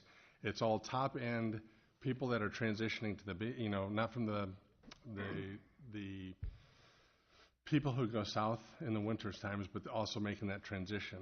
I mean, I just can't, in my opinion, I just cannot support the more multifamily switches that this is creating. There will come a time when the economy will switch. There will come a time, and then we're going to be faced with these facilities. Homeowners are turned over to the HOAs. They got to be managed. We're already starting to see that. I see it every day in my business. You do too, Paul. On the HOAs struggling to take care of the deals that they need to from these standpoints. And I think the market's going to be saturated with it. But again, we paid for the study. Why are we deviating from it? short of another Jim Dyer's double-wide mobile home park with garages, there aren't any $150,000 houses. I totally agree. They can't afford to build them. They don't make any money on them, Yeah, I totally agree. That's the problem. Well, and then just one other thing, I'm sorry, Tom, but we also have to consider the burden on the schools. I mean, they're trying to pass a bond now because they're in trailers and some of the elementary levels, and so these aren't age restricted. You can double the amount of people who are coming in technically by building, multifamilies. Maybe not double, because I guess they're taking a little bigger footprint of land. Pay a lot of tax, I'll tell you that. Not a lot, I'd rather it, well, it's not zoned that way, but, okay, thanks, Tom. What's next? Number 16. I believe we're on 16. No, I'm sorry, 13. 13, yep. So number 13, this is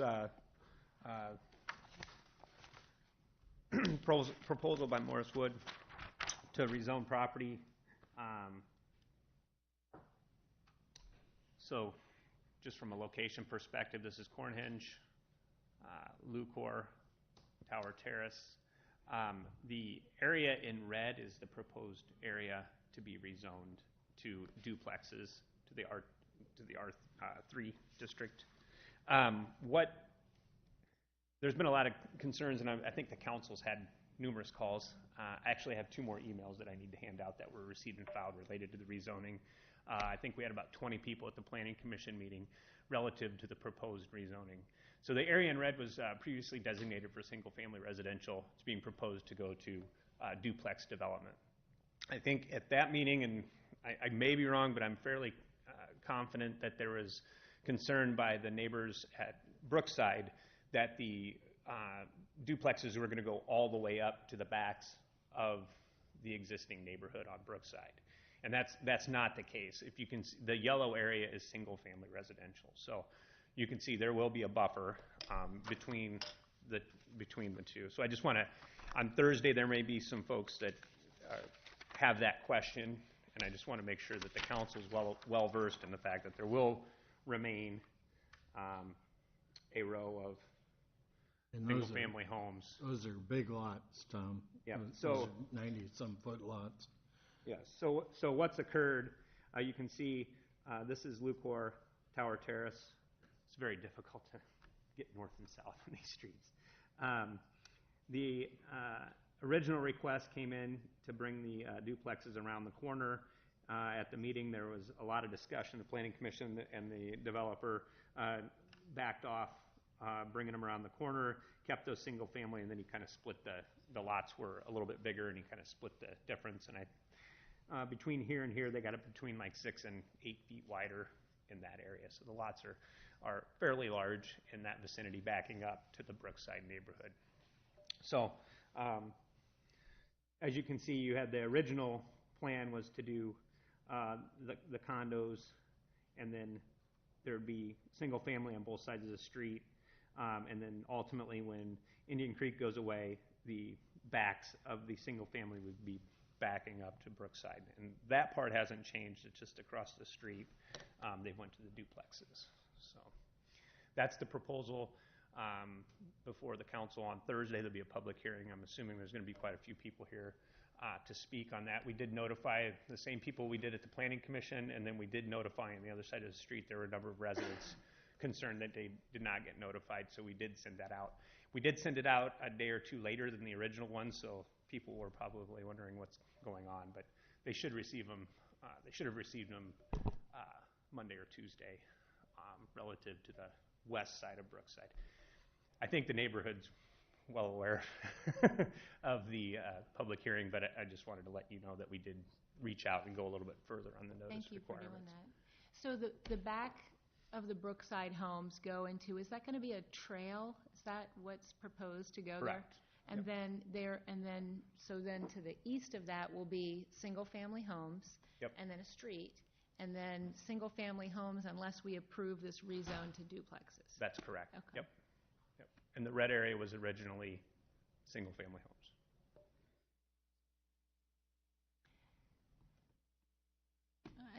I was on planning and zoning when we approved that red section as single-family homes, and part of the reason, and the builder understood and agreed to that, was because of the large Brookside lots and just having more space. We're not, in a urban city center out there where you need to have so much high-density housing, and so I stand by my comments on the last note that I'm not generally in favor of all of these little spot zoning switches, but that's just me. Does anybody have any questions or comments on this one? Are you encouraging the developer to be at this meeting? Absolutely, yes. Strongly encouraged? Yeah, when it first came in, we know John well. When he came in and said he wanted to make this proposal, the first indication we made was, because he's like, would there be support for this if I brought it forward? And it was like, well, we have a plan in place. It's been rezoned. It was very controversial to begin with. You need to go talk to the neighbors and get feedback from them. I do believe that he did go back out and talk to a lot of them. Anybody that would talk to him, I understand that a few people would not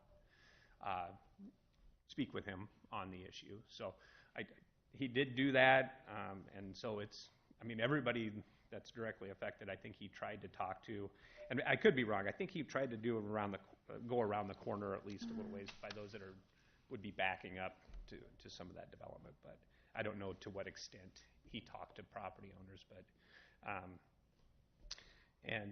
anyway, we wanted to make sure that the neighborhood was well aware of it. I believe they are. Many are not supportive of it. So there's a gentleman in the audience who would like to speak. Is council okay with that? Tuesdays are not generally meant for that, although I know the mayor allows that. So, okay, come on up. Please state your name and address.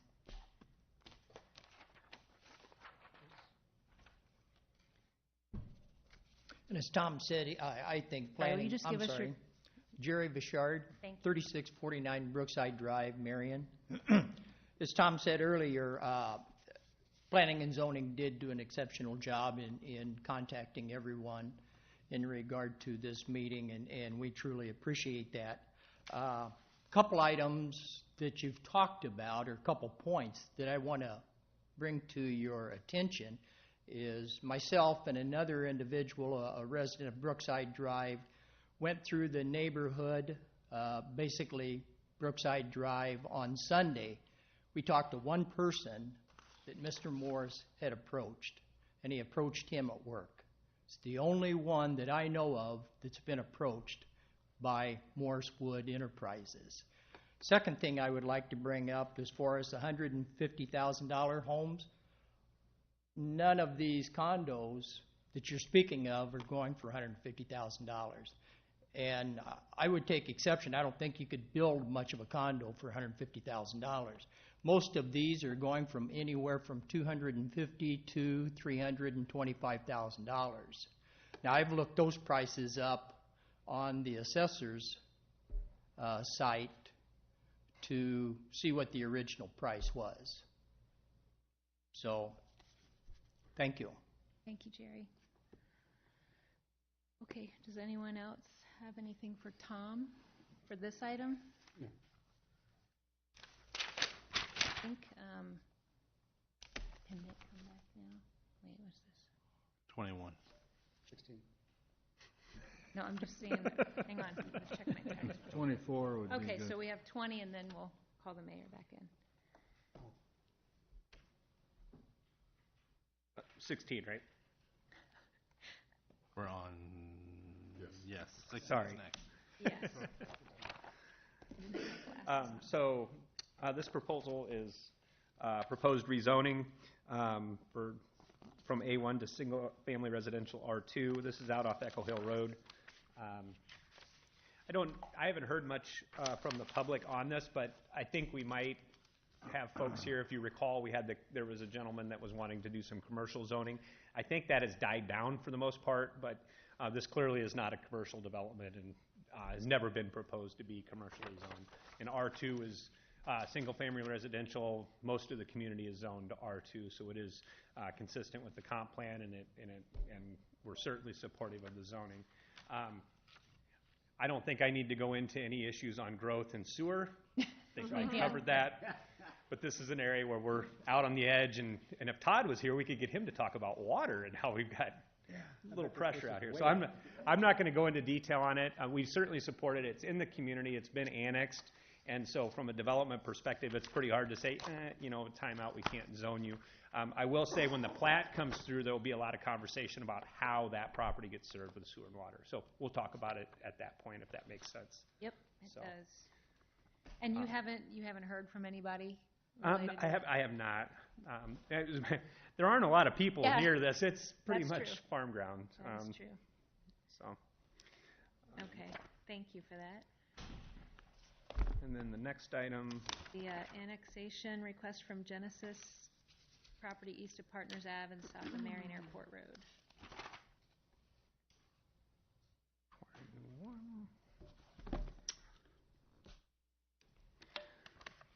So, Jeff picked the wrong night to be on an annexation for further growth.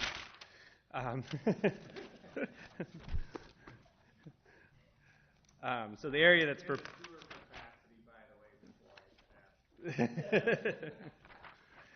the area proposed to be annexed is out east of the airport. It's highlighted in purple. So this is Airport Road, the airport, and you can see that's the south half of the property owned by Genesis, and it's currently it's designated in the comp plan, I believe, as industrial, and so there'll be further a review and analysis of this, but it's certainly a motion to receive and file the annexation request, and we'll bring it back to the council as we do an analysis of it and talk further about it. So, but we wanted to make you aware of the situation. As you know, well, maybe not all of you know, but it takes a little while to annex property. This does happen to be outside of the 2-mile corporate limits of our other communities, so this one can proceed a little bit quicker. And we're hoping, I'd have to look at it, but it won't be like a 6-month process, so it should only be a couple months. So anyway, we'll bring back an analysis on this and present to staff or present to the council on the details of it. But at this point, letting you know that there's been a request to annex a fairly large parcel of ground into the city. Okay. Thank you for that. I think, oh, good. Okay, at this time, I will give the gavel back to Mayor Abously. Thank you. Okay. 21?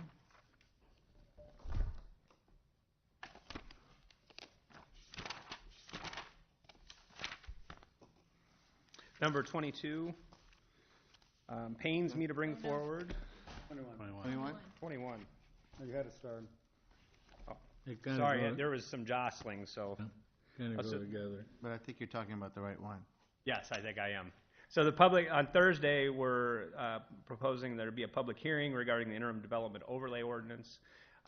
We're not ready to present the central corridor design overlay and the plan update and zoning for that at this point. I think I stood right here and told the council that I would get that done and we wouldn't do this again. The last time we extended it, Yes. you did. So it's not done. Why? All I can say is it's just not done. Why not? But we are making strides. We have had a few issues along the way. The code that we're proposing is something different. It's not a standard codification. It's a form-based code, and I think it's something that we're all trying to kind of get our hands around.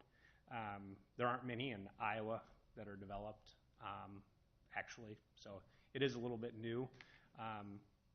That said, we're also working with the consultants, and the last time they were in, and I think Will's on the committee, and Renee, are you on that? Mm-hmm. Renee's on the committee as well. It was the day the fogged in, and our consultant got stuck in Chicago. He couldn't make the meeting. I supplemented. So we've had a couple setbacks, but it's not an excuse. It has to get done. But What's left to be done? what we're working on are the details of the district regs and the overall vision plan, like the larger document, the pretty picture, I guess is what I usually call it. What we'll want to show the public as far as if someone comes in and says, I want to buy and develop the Dollar Tree, what's the overall vision for the corridor? And that's the document we're looking for.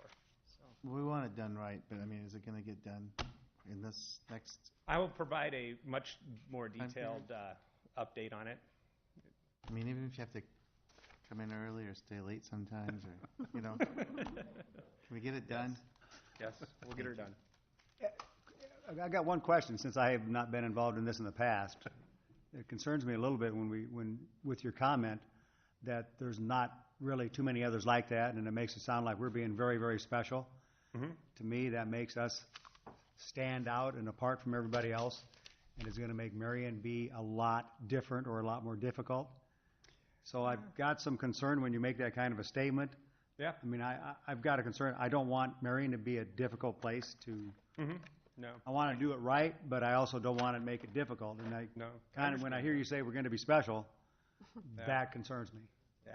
The reason I don't think many communities in Iowa are doing a form-based code is because there aren't many that are growing, and a lot of the zoning codes across the state are pretty antiquated.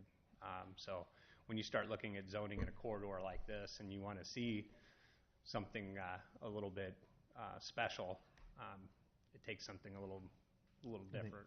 So some of the metro areas around Des Moines are not growing?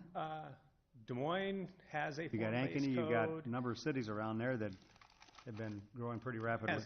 Des Moines is recently, I think they're in the middle of a form-based code for their downtown area. I'm talking about a lot of the smaller cities growing up around they there. They don't have a form-based code that I'm aware of. What does that mean, a form-based code? Is that good or bad? It's good. Well, as an example. Maybe explain it. Well, Actually, Tom, if I may, one of the things that you'll see, Steve, the difference I think that you've seen in a lot of the metro areas around Des Moines and here is scale. So if you go to West Des Moines and you see where a developer is coming in to do West Glen, a developer would come in to do West Glen and come up with a 180-acre plan for how they're going to develop that entire parcel.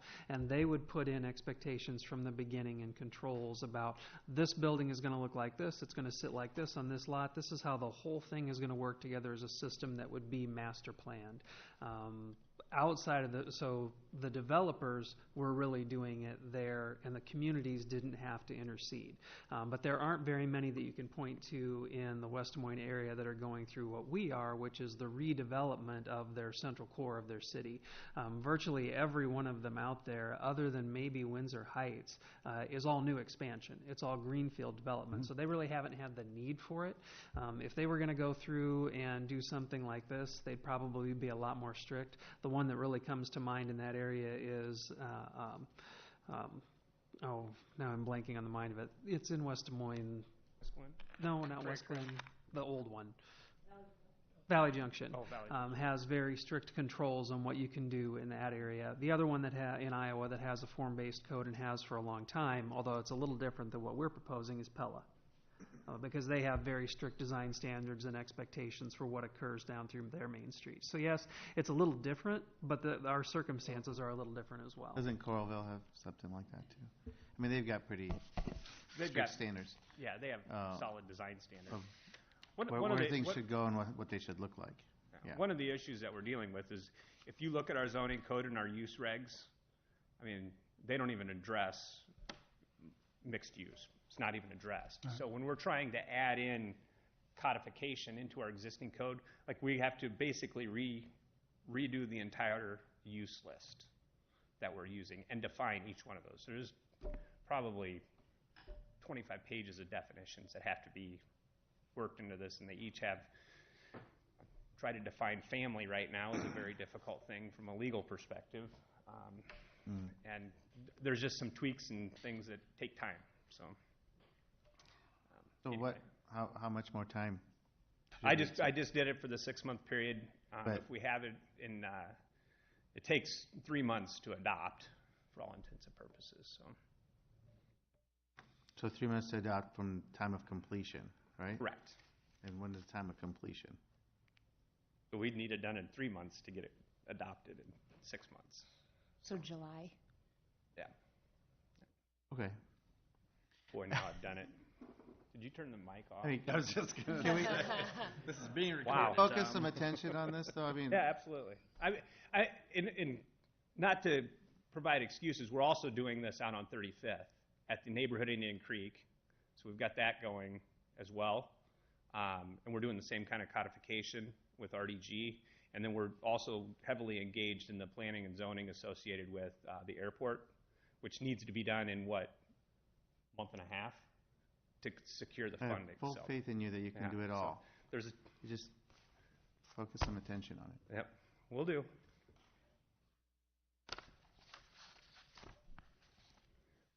Anything else? 23.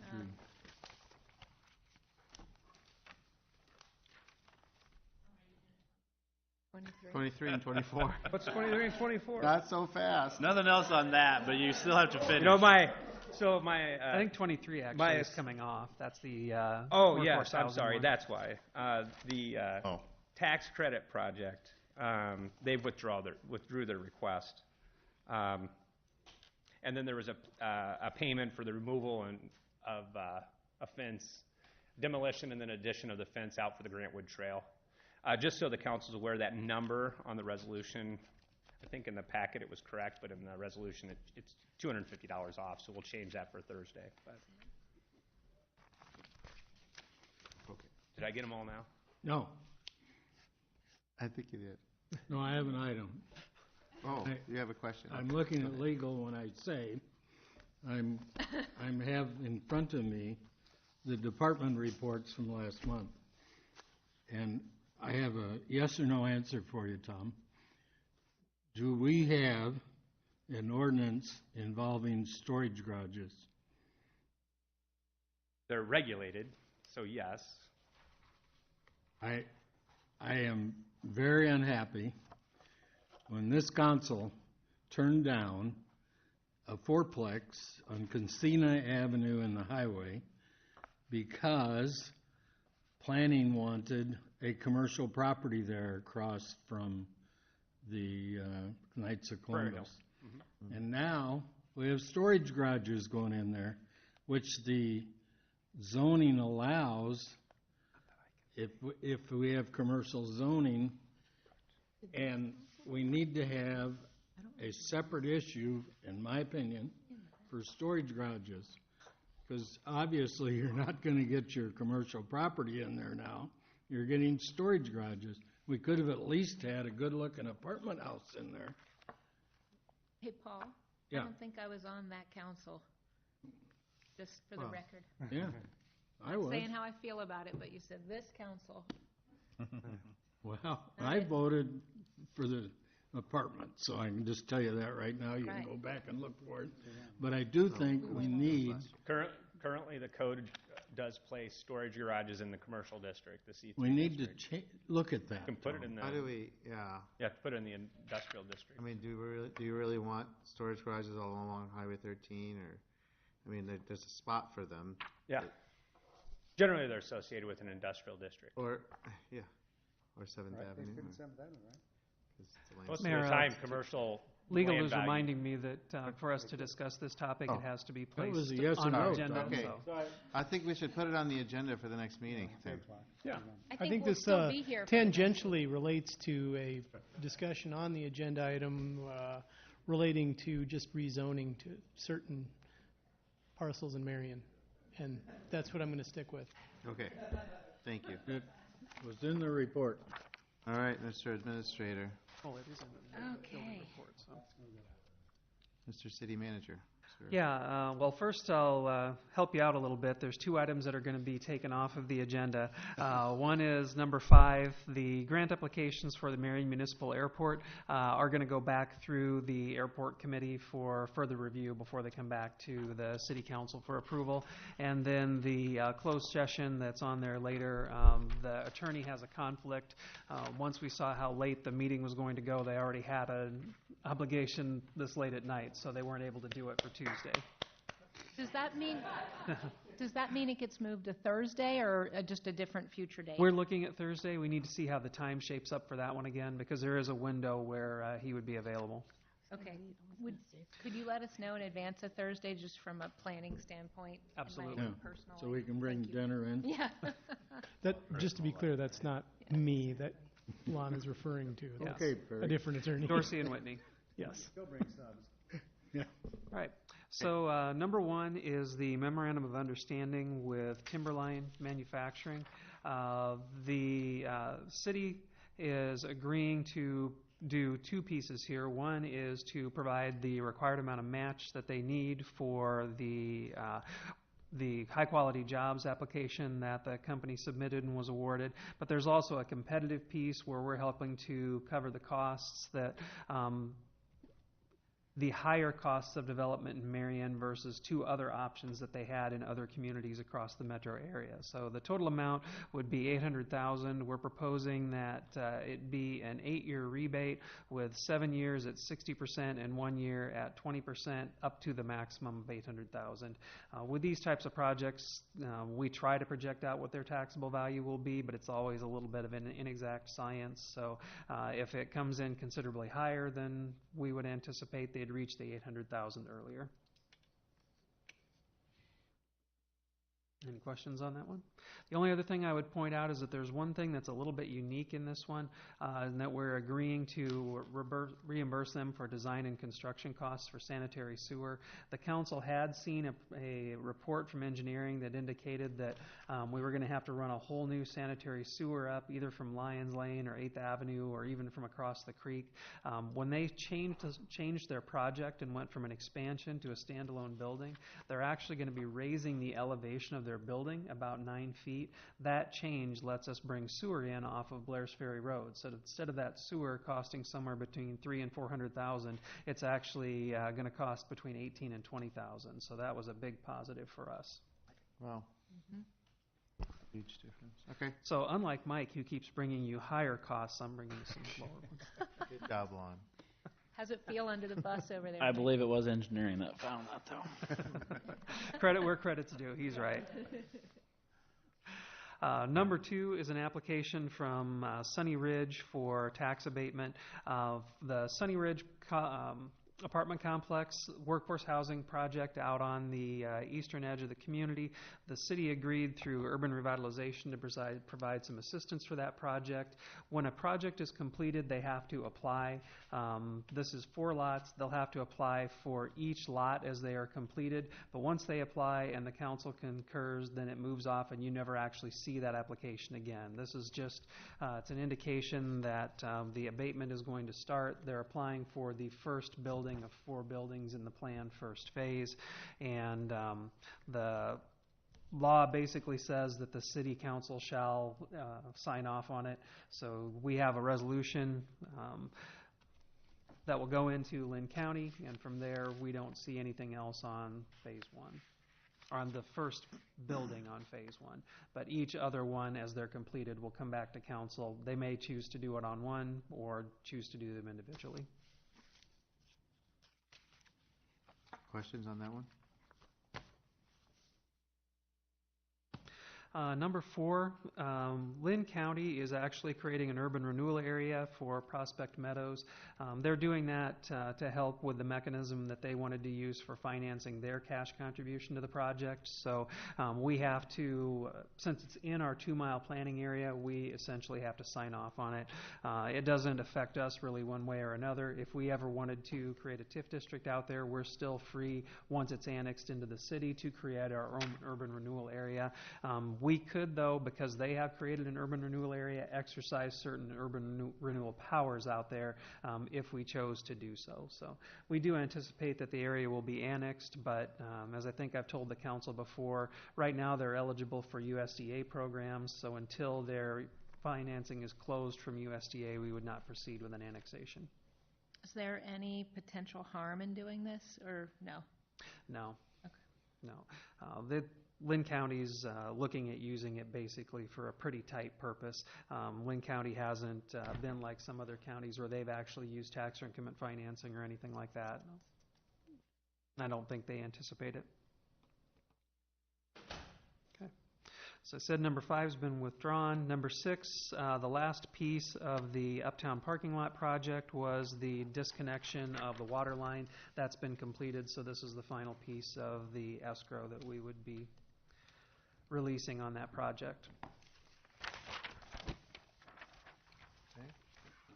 Right. Then we get down to number 13. I had given the council a memo on, unless you want something in between. I did want to cover one thing before I move ahead to that. Number 7, anything related to the amendments that we were going to be making to Chapter 120. There are several applications that have been put in for permits underneath those. To suspend the rules, we have to have participation from 6 of the 7 city council members to vote to allow for that. So we already know, I believe, that Councilman Jensen was not going to be here for Thursday. So if anybody else is going to be gone, then you'll need to let us know so that we could let the applicants know that we were not going to be able to process those applications. There'd be 2 options. One would be is if a council member was absent, that you'd be able to participate electronically on those items. But if we're going to do that, we have to put specific language on the agenda to let people know that. The other one would be to, we could look at some kind of a special meeting or something like that just to do the 3rd reading of those ordinances and get them adopted. But I would leave that up to council which way you want to do that. Include the St. Joe's thing? Right. Because we have one abstention and Steve's not going to be here, so. Yeah, number 7 and number 10 could both be affected by that. UK, if I address that issue. I did notice that Councilmember Sternad abstained last time on that issue. I don't know that, my understanding is, and correct me if I'm wrong, you believe that there's a conflict of interest pertaining to the St. Joe's Fund Day, is that correct? I don't believe actually that there's a conflict for you to vote on the issue of the amendment to the ordinance itself. It would just be on the specific application by St. Joe's. So you could still participate in everything relating to the amendment of the ordinance, including suspension of the rules and moving to 3rd hearing. It just, just St. Joe's comes up on the agenda itself, that would be the only specific thing that you'd need to abstain from. Okay, perfect. Because thanks for the clarification. Yeah, So because if that's the case, because it's not only going to require 6 of the members participating, it's going to require a unanimous vote of the 6, because you'd need that supermajority to pass. thanks for that clarification, Ryan. Then I'll be resuming that vote as normal.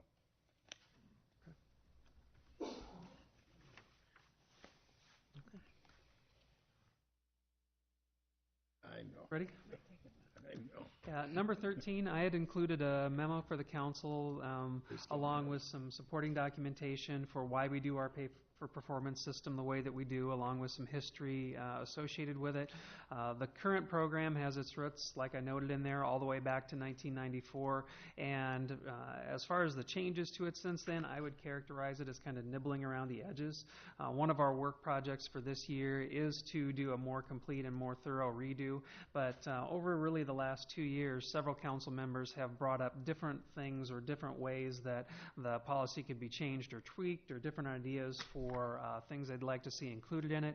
So before we move into kind of what I'd consider the last heavy lift of this over the next 3 months, I wanted to see if there were any things that were near and dear to city council members that you'd really like to see in that policy as we change it moving forward and come back to a proposal with the city council. I didn't plan to go through all of the challenges and the what I would perceive as some inequities in it at the meeting, because they're all there in the memo for you to be able to take a look at. But I know with this group that a lot of you have backgrounds, in some cases extensive backgrounds with management and employee performance, and wanted to collectively pick your brains to see what kind of things you'd like to see in there.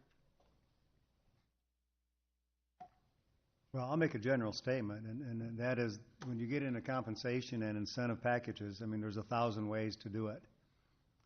So I'm not sure exactly what direction it's moving in now. But I think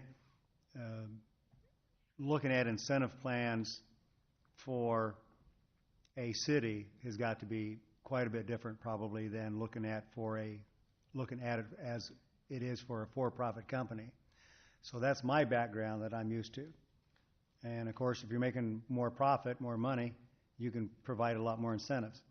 In our case, we've got 40,000 people to report to who are looking at things in a manner that they want to make sure it's fair, they want to make sure it's equitable, and if there is any additional incentive, bonuses, I mean, they got to be done, I think, in a manner not just for that person doing their job, but for that person really doing something above and beyond that saved the money or saved the city money.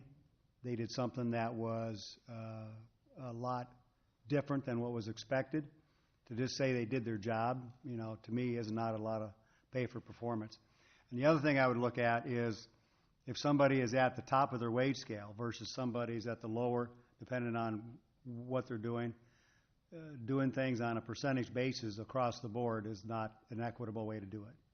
If somebody's already making maybe $30,000 or $40,000, $50,000 more than somebody else, to give somebody across the board percentages, I think you're talking about already making that change. I do support that an across the board percentage manner in doing it is probably not the best way to do it. So again, there's so many ways to slice and dice it that I haven't seen what you're doing, so I really can't make a lot of comments, and I don't know if there's somebody out there that has background in it that can talk about it. So.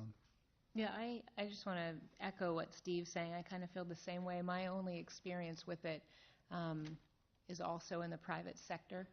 And so I don't really have any recommendations per se. I'd like to see what you would like to do, as you talked about revisiting this and have an understanding from your perspective of how it changes. But some of the things that one of the things that caught my eye with those percentages was just thinking about what most people on an annual basis might earn, and that seemed to exceed that. Despite how the economy's doing, et cetera, and the fact that we're not a for-profit, just seemed like we can make it better by revising it and still offering incentives.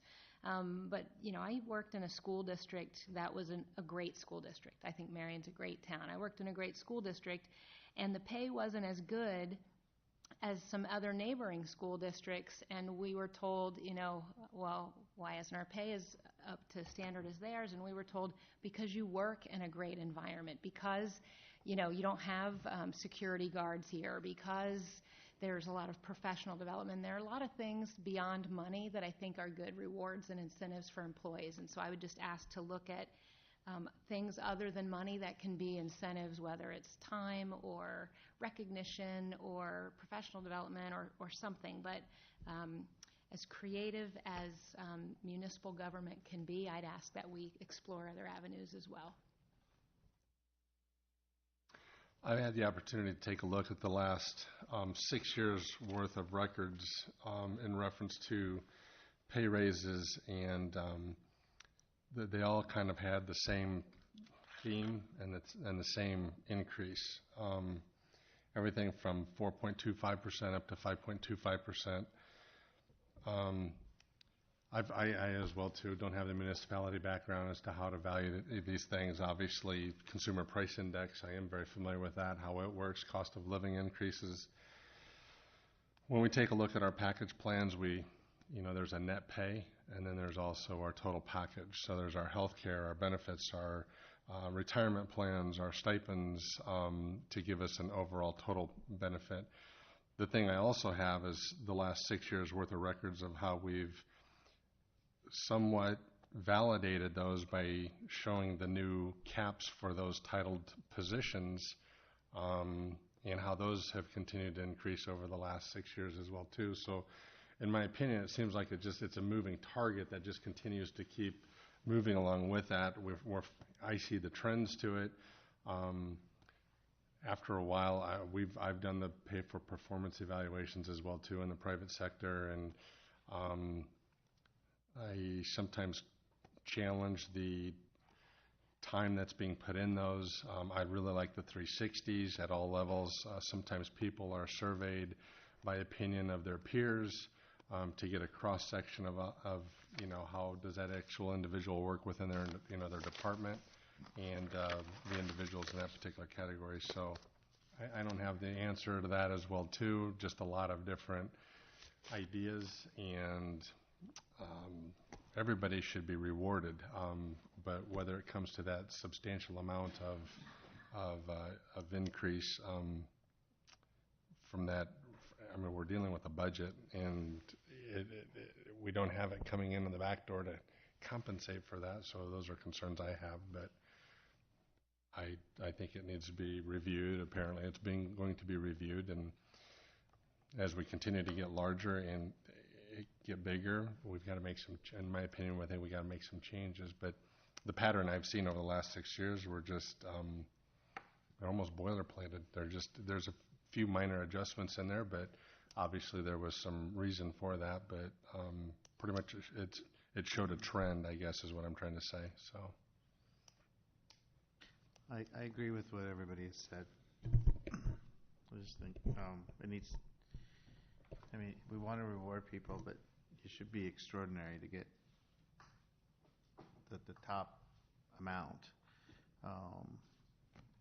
You know, I just think that's how the real world works. So, we want to be able to keep it sustainable, you know. So. I think one way, instead of looking at it, I mean, one way some for-profit companies have done it as well, is the board of directors approves a pool of bonus money. And then it's up to the management to decide how that is handed out. So I think one role we could play is saying, which I have no idea how big that pool is right now. But I think from the standpoint when we talk about the budget, we should probably be talking about that pool. And then we can say, is that reasonable? What is that overall percentage? Is that number reasonable compared to what we're talking about? And does that fit in with our budget? So then the pool can be divvied up according to performances, and the more exceptional ones should get the bigger bonus. So it's a general philosophy.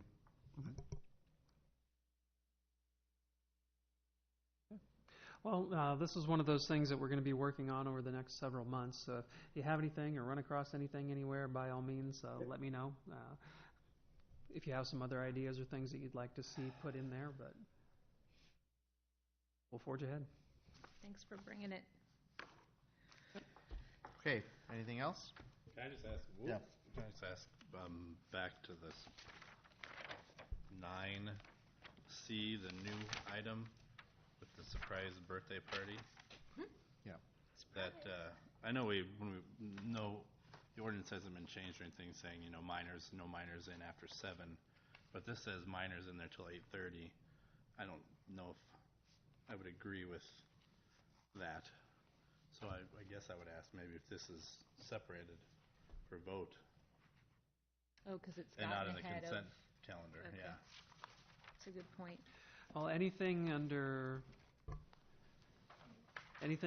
7, 8, 9, 10, 11, and 12 all have to be acted on separately because they're contingent on being able to waive the third reading. If we can't waive the third reading, then we can't act on them at all. Okay, you're right. I think the 7 came from Cedar Rapids. I know, but I think we talked. There was talk about doing a time, and the application said till 8:30 minors. So I'm not comfortable with that. So Okay. anyway, that's all. Okay, thank you. Meeting is adjourned.